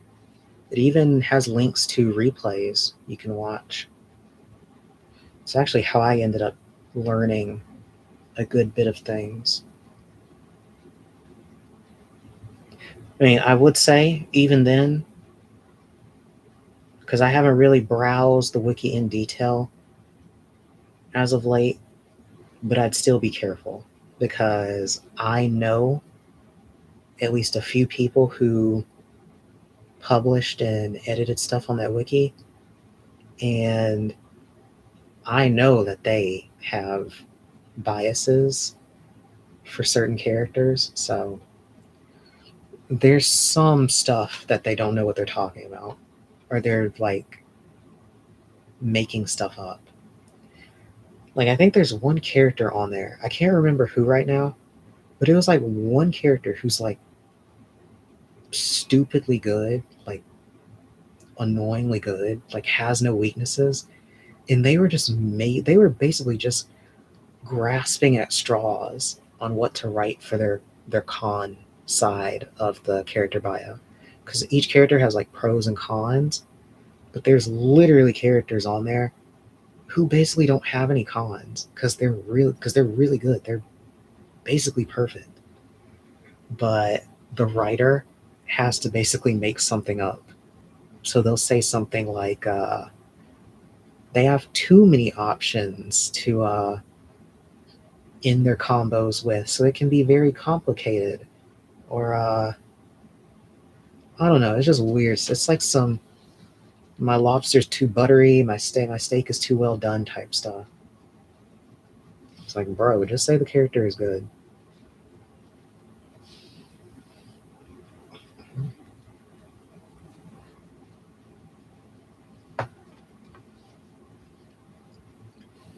They're too good, your friends will, yeah, they should have literally just wrote that instead of whatever they wrote on some of those cons, because good lord.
Okay, how long have I been on here? Oh my god. It's already been 2 hours. Nice. Maybe if I played, I could try grappling for the first time. I mean, if you were to, well, on one hand, I don't know. I don't know what would be better honestly. I think I came to love KOF grapplers because of how much I've experienced in other games as grapplers. But I also feel like KOF would be a good game to dip your toes into grappling. I mean, so if not solely for the fact that so many characters in there like just casually have command grabs. Like there's tons of characters who have grabs. I mean, which is kind of what I was getting at with the chart you sent me. Like there's so many characters on there who like literally have command grabs, like even in the like the rushdown category or even in like the hybrids. Like they literally just have I mean pretty good command grabs.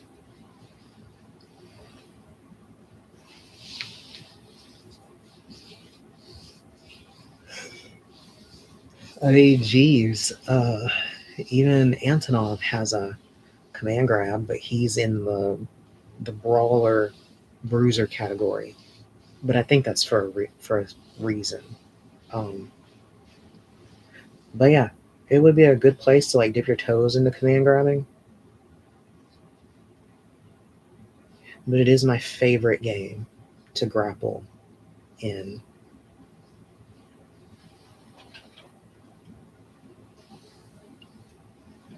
Since it's been 2 hours for you people on Aranum, I will go ahead and close it down. So I'll see you later, Cerebro. I'm glad you're feeling better.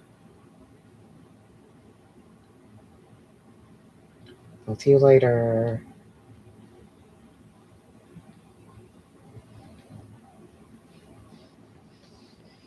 Okay, now they're taken offline. Which, what was I saying? Because I did have to be careful with how I talk when I'm on that site. There's certain things I can't say. One thing I'll say is I do not feel comfortable with charge characters at all. I'd say charge characters are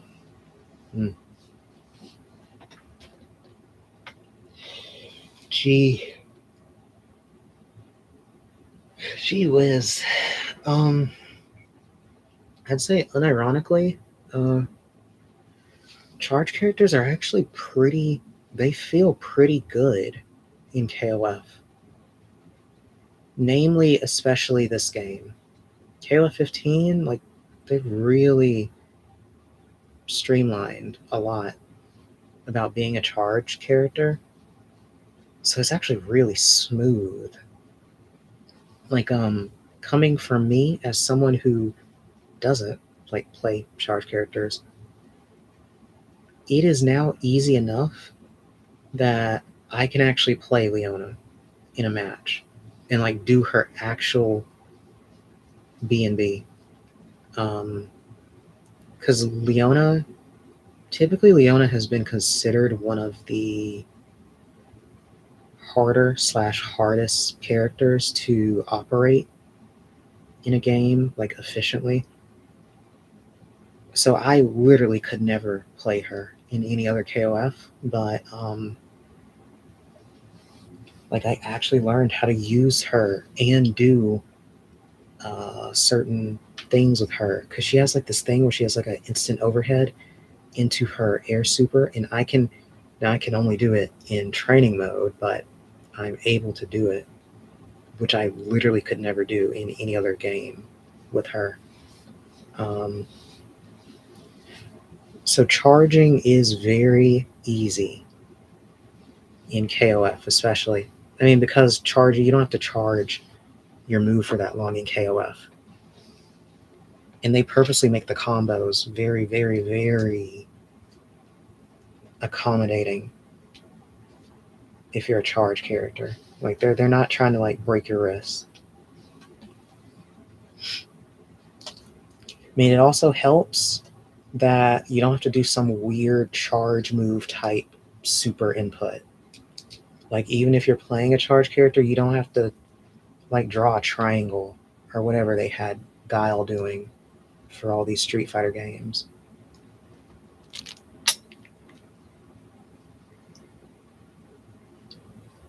Ooh.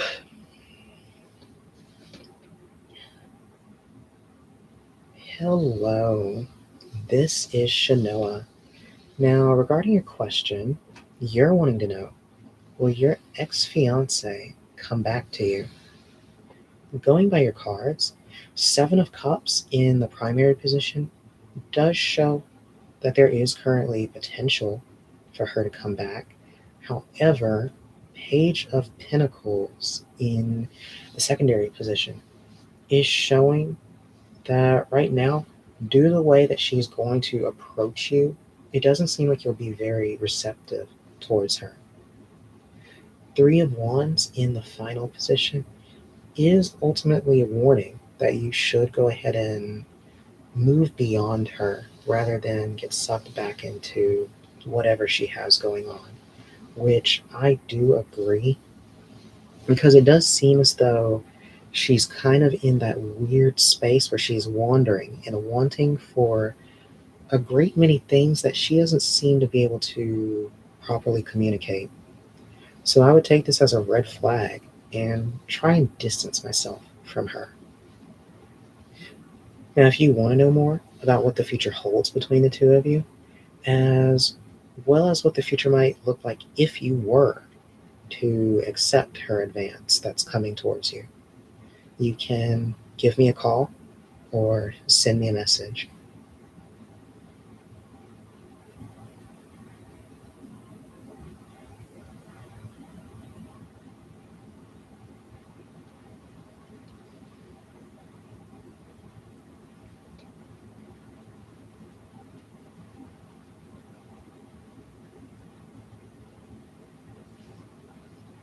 Oh my god.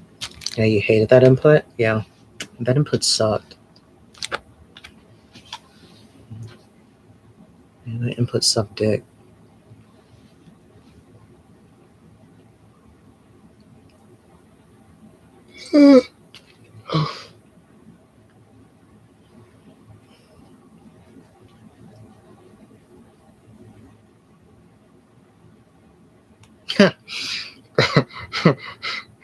Wow, you reacted with the scared emoji on those guilty clips?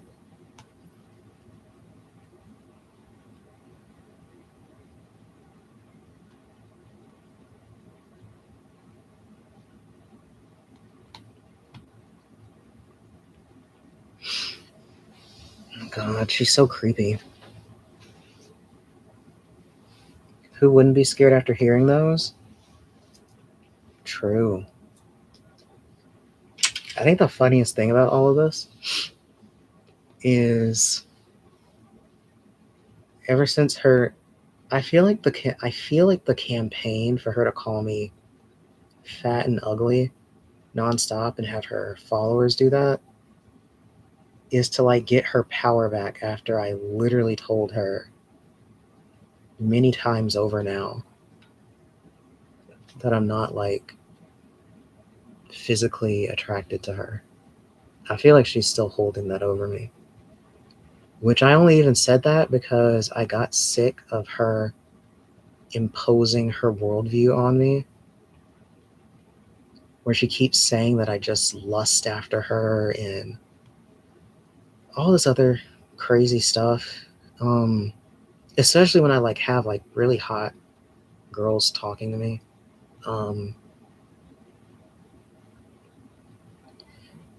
I don't know. It's just weird. I mean,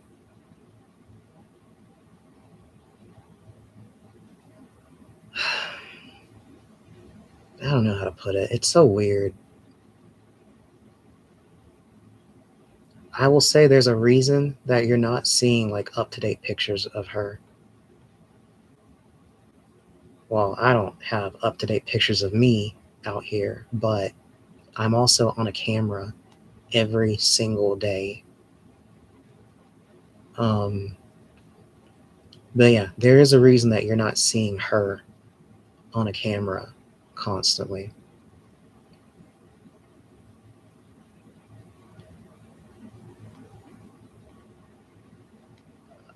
she has she does look very different. She does look quite different from her heyday. But it's because of obvious things. Like she's not taking care of herself. And she's doing weird stuff involving drugs. I mean, you can kind of tell. But yeah, drug usage and her just being in a very different mental state or something. Just, I mean, I've had my own stuff happen too the past, 3 years now. So, you know, I look different, but I mean, I feel like I'm more consistent with how I'm presented through the years.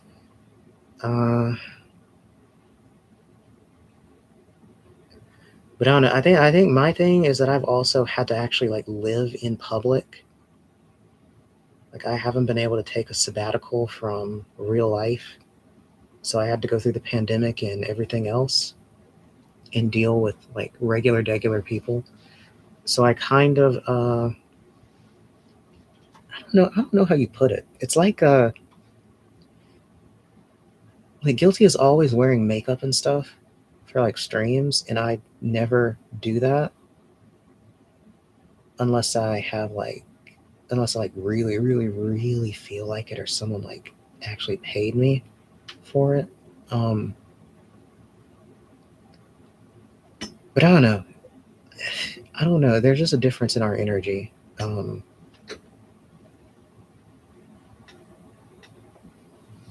But I've never been down with the whole cake batter thing, even though I like makeup, but Gilly didn't have to do that. No, because her mom is rich, and she kind of just lives off of donos or whatever she does.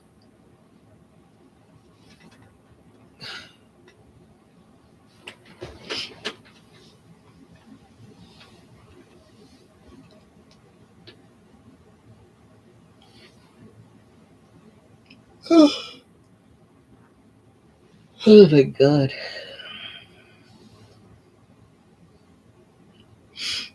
But yeah, I mean, yes.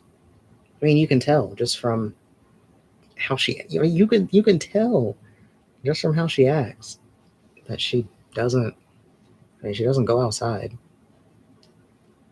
I mean, I don't go outside. Well, I have to go outside, but I don't go outside because I'm like working, and I literally make my money like being here.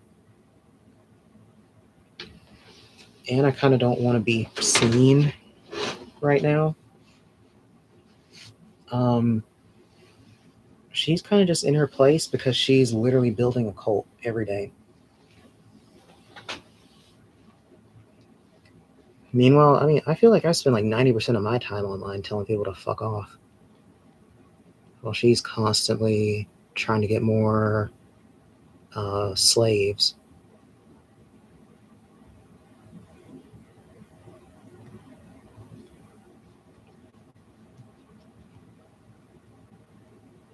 I wonder if I keep giving this chick. Never mind, I'm not going to say it. Is Guilty married or anything? No, she's not married. She's divorced. She's always divorced. She was married a long time ago. She kept it secret when she was in the esports scene. But she had already, by the time she showed up, she'd already been married, had already had a kid, which actually makes a lot of what she did like actually even worse, because she was going to crazy sex parties and command grabbing all the women. I mean, she was a philanderer, which is kind of why they ended up having a divorce, because she was never home and couldn't fulfill her duty. So yeah, that's how the divorce happened, and then she didn't pay child support for like 10 years. And she had to guilt trip her mother into paying for her son. Yeah, just normal stuff in the trailer park. Keep in mind, this is the same person who wants to govern over other people's lives and tell them what to do and critique them and all this other weird stuff that I just don't get down with.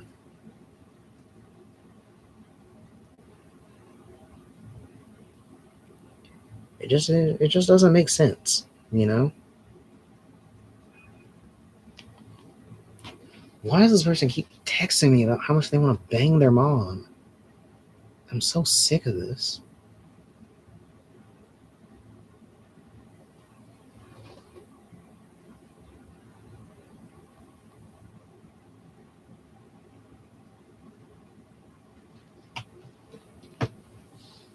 Why?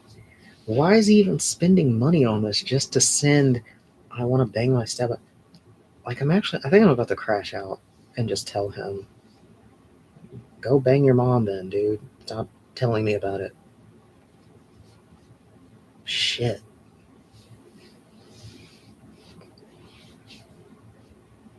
Like, I don't know. These people just make me feel crazy. These people, why? These people just say the same thing over and over and over and over. What are they asking you to do about it? I think they just want to vent to me. I think they just want to tell me about it.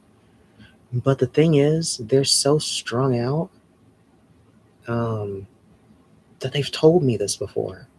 But it's under a different account. But this different account literally has the same face. Like, it's still a picture of me.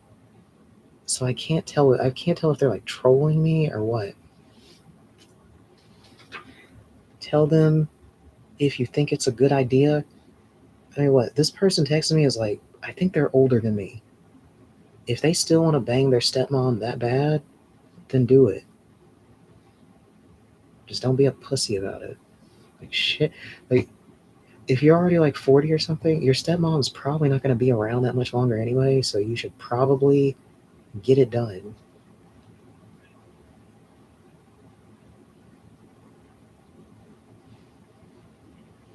You know what I mean? It's like that anime Citrus, that manga Citrus with the two sisters. Like, what are we talking about? We've got finite time on the clock. Doing a lot of talking.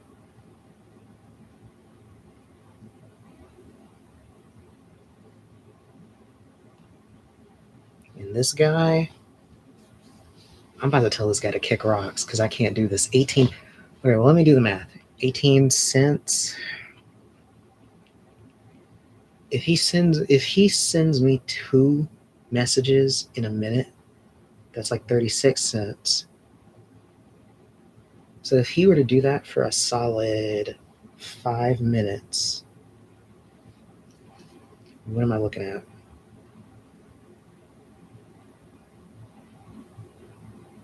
What?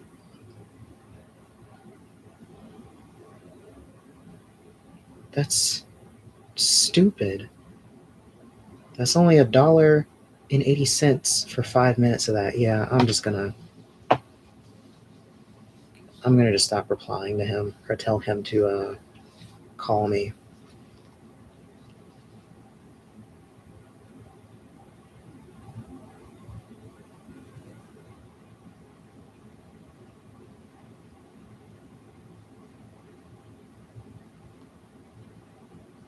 Yeah, I just told him, if you want my prognosis, we should schedule a call.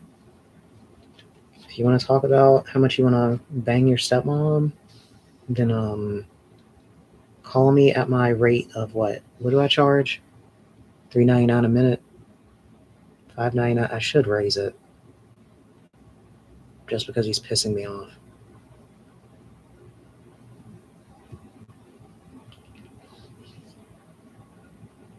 What are my rates? Oh yeah, that's what I'm talking about. $5.99 a minute. Hell yeah.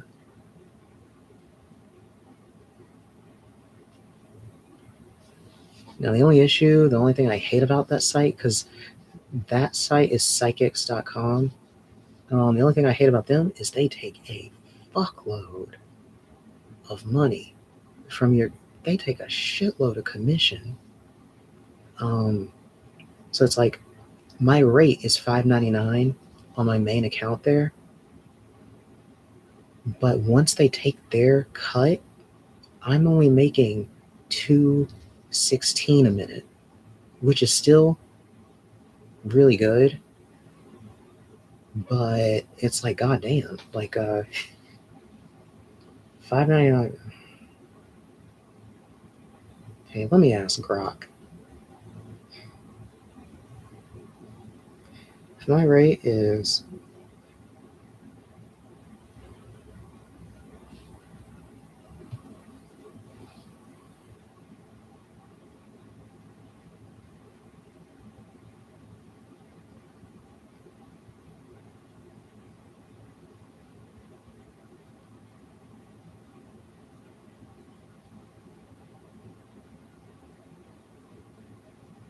they're taking 65% of my intake.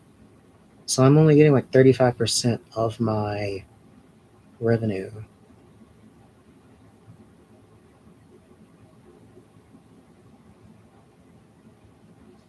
I mean, it's pretty high. It's one of the highest in the industry.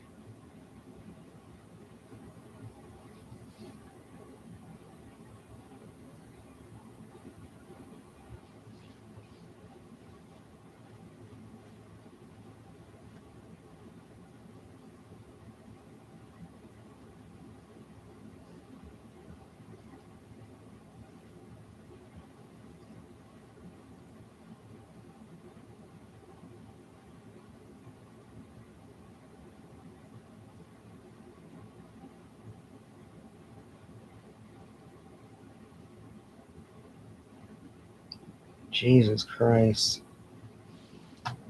Some grimy stuff. Yeah. So that's probably about the only thing that I don't like about psychic work. I don't know, it's kind of like a double-edged sword. Well, I guess stripping isn't much different, because they take a bunch of money too. But I feel like some of the psychic places I've been on take more. Wait.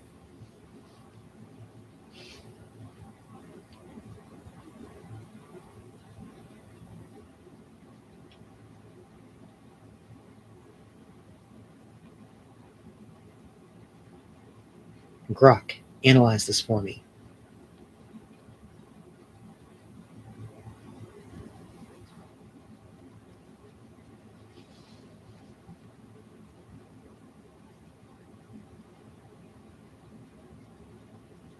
So yeah, Chatterbait takes 50. Okay, I'm not going to say the sites out loud. But, okay, out of the sites that I work for when I'm like doing my spicy stuff, I think the steepest one I have takes about 70%.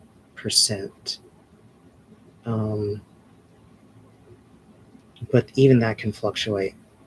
So yeah, the sex stuff is not as steep. Generally, you're usually going to go 50-50 with those platforms. But yeah, the psychic sites, they are sharks. They will cut into an advisor's profits like a knife through butter, because they basically want to sell a premium to customers. So they're encouraging you as an advisor to either get your sales up or raise your price, Because like every dollar that I increase my rate, they're making an additional 65 cents while I'm just making an additional 35 cents. So it's like they'll still win. But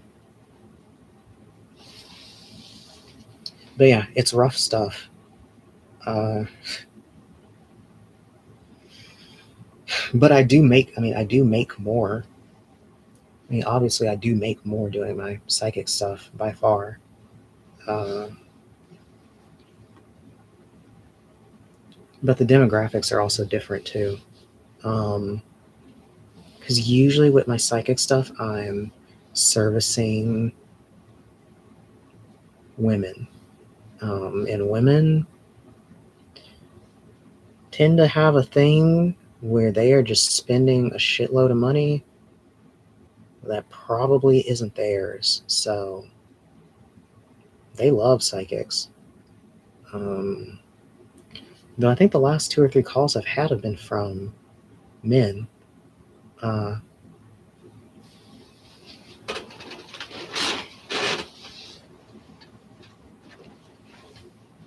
yeah,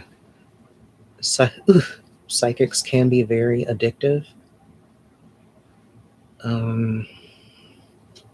Which is kind of where they start to actually get the predatory angle.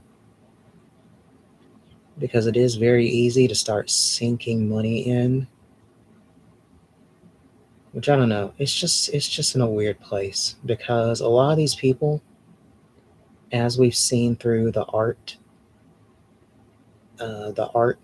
debacle, a lot of the people that come to me basically literally have no one else, because we are in a time where no one has time for anyone else, usually. So you kind of have to find someone who actually is available for you, like emotionally, mentally. I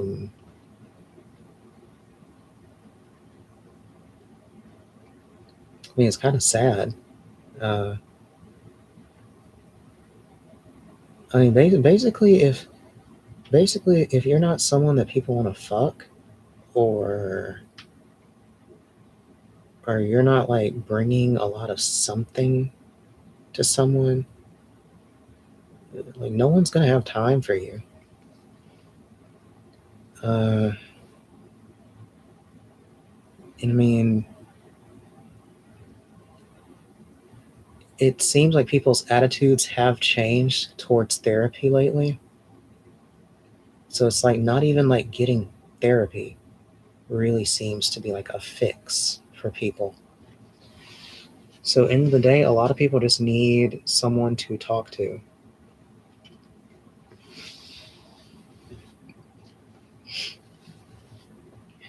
Which, I mean, I understand, because time is money. And I mean, if I didn't make money from doing fortune telling, I would literally just be stripping, or I don't know, night flirting or whatever. I mean, even though I love fortune telling,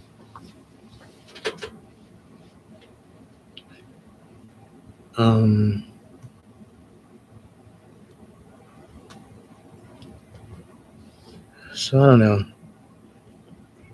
A lot of these people just need someone there so they don't crash out. Which is usually my job, is to keep them from going over the edge. I will say, depending on the site and area and ever, I would say you have to be careful with psychics. Because a lot of them are there's a reason Guilty kind of gravitates towards that kind of stuff. But she's too lazy to like actually apply herself. Do you just have a natural aptitude for fortune telling stuff? I probably have a natural aptitude.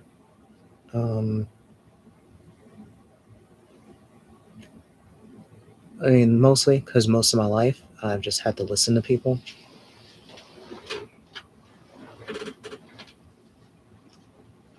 I mean, geez, Guilty was a nice training rep since all she does is talk in DMs. She'll send you 50 pages of nonsense. But yeah, anyone can learn it. You just have to know what style you're looking for, because not everyone's going to emulate my style. Because I prefer to just let people talk and get it out of their system. I think there's some other readers who would take more control and like boss their client around or whatever. I'm just not interested in that, especially since it can go somewhere very badly, very quickly. Because next thing you know, you're telling your clients that they need to pay you $500 to remove a curse from them, which has been something that one of my clients told me that another client told them regarding some issue they were telling me about.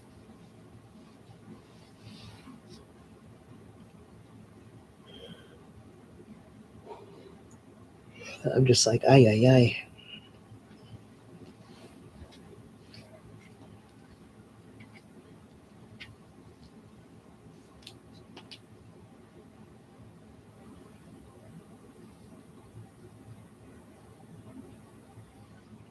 What is that? Will I get a leasing job? What? Dangerous to have all that control? Yes. You have to be responsible.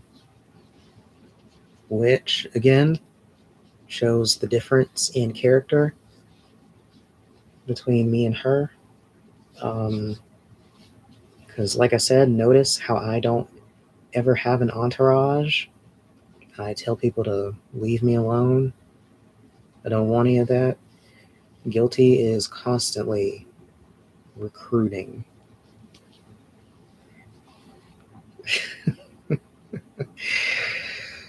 God.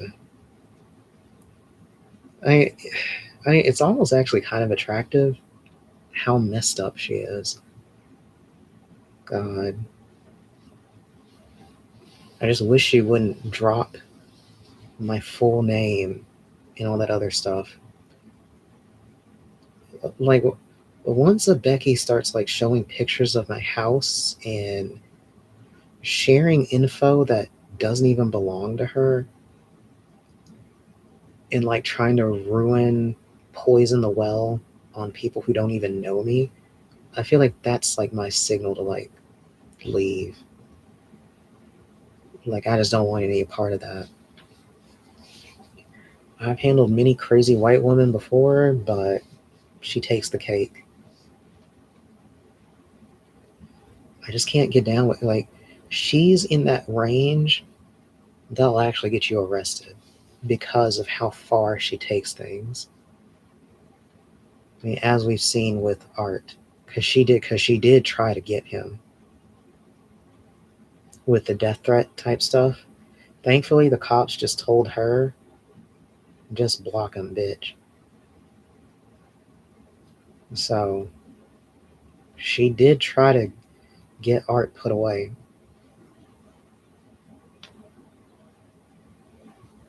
She went to the cops. Yes, she had her people mobilize.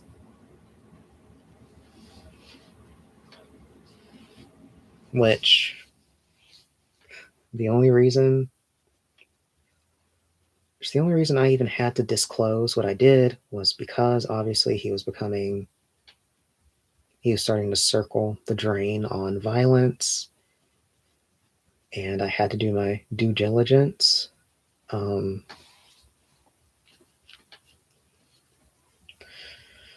But yeah, Guilty has gotten everything she wanted out of him because she wanted to find a target that she could rage bait into like trying to kill her.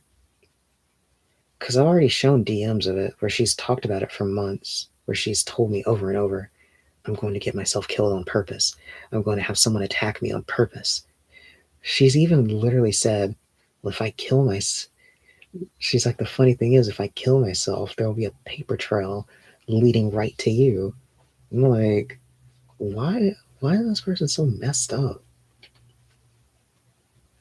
Like, why is she so, like, can you just like tickle your prostate or something? Like, please just find something to do.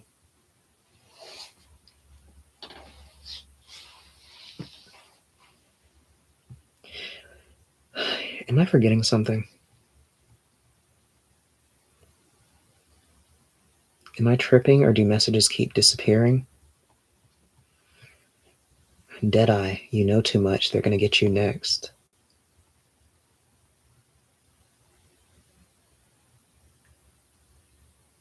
They're going to get you next, Deadeye.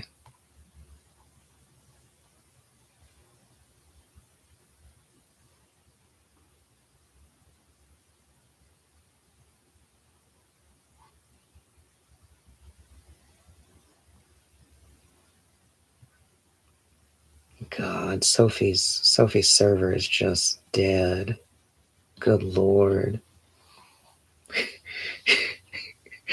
her server is just dead. I know Guilty has like private DMs with her new recruits. Like, good God, she scooped all of them up. There's no... I mean, she doesn't even stream often either. Her community gone. Yeah, she's still recovering. I mean, a lot did happen. And, I mean, her mod ship got cratered.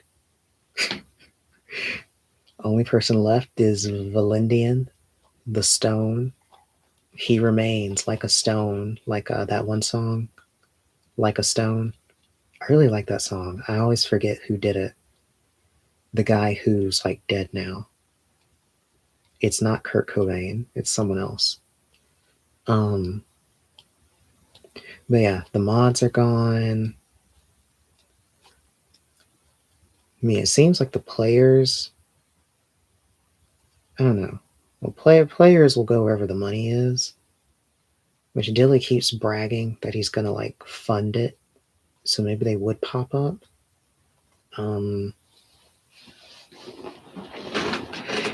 But yeah, she had a major shakeup. She can still make it. She would just have to like accrue talent and not piss people off. I mean, I'd be willing to do some extra segments for her, since I'm pretty good at like putting people over. But considering she literally lied on me, I mean, why would I do anything for her? Hello, this is Shanoa. Now, regarding your question, you're wanting to know if you will get a leasing job.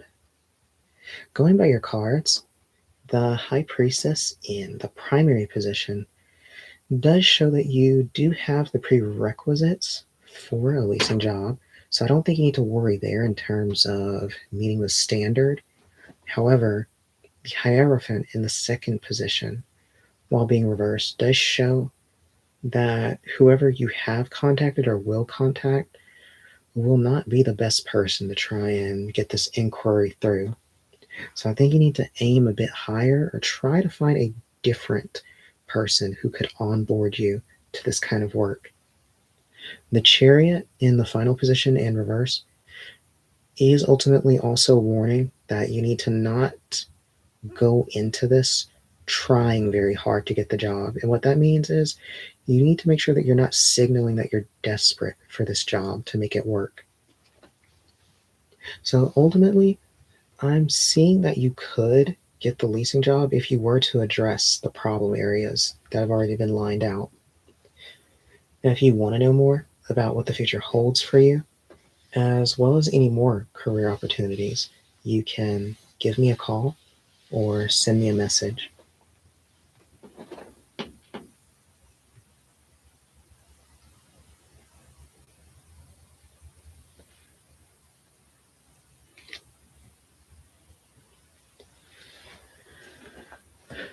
Dilly funding all this money for her, kind of wild. I wouldn't believe Dilly until he actually puts the money up. So the thing about Dilly is he's very fickle and he changes his mind very often. Because a month ago he was still crazy about Guilty and would do anything for her. I just don't believe him.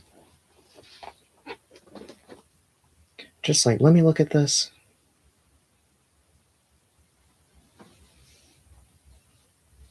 What does my file say?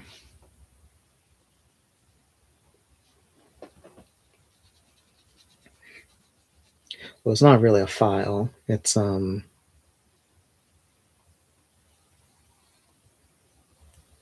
stuff with okay, so Junie's still on her date with Sonic Soul.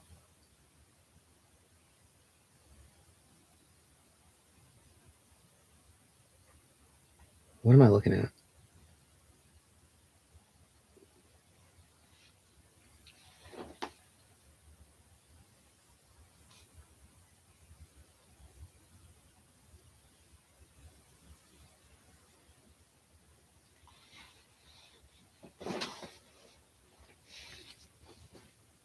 The modding community was reliant upon the choices and goodwill of the unofficial patch team.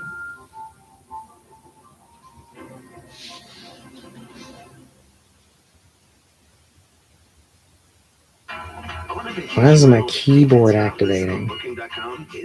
Fuck. Travelers on our platform who can't book, but they can't see. Your king size bed, invisible. Your pool, invisible. And your hot tub, and your shades lounge, and your hammock. What do you do exactly when you're here? Are you like tabbed off into work or something when you're here?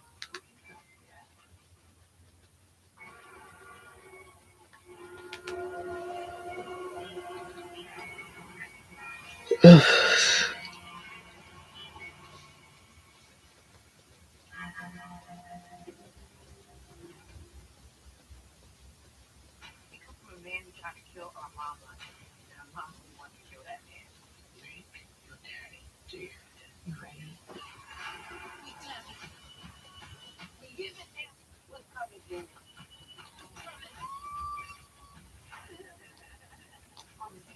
Whatever, I need to reload this phone.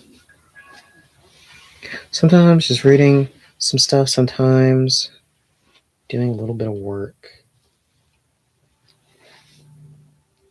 The friction between players and the team would begin early into the unofficial Skyrim patch's lifetime. On September 3rd, 2012, 5 months after the launch of the patch, a forum user wrote in response to the patch's thread expressing their distaste for a specific change that the USKP made to the initial 3 Guardian Stones. These Guardian Stones, God. at the beginning of the game, act as guides for But you did just remind me. Gotta get ready for bed because I got work in 7 hours. Yeah. Because tomorrow you actually gotta go to the office. So yeah. And I need to get ready for my activity. Well, I still got 2 hours till I have to do all the crazy stuff.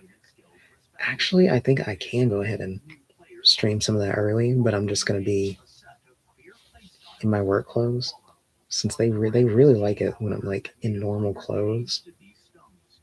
They're like, okay, I'm not going to talk about it. But yeah, it was nice talking to you. I'm sure we will talk again at some point. We can get some insights and deep dives.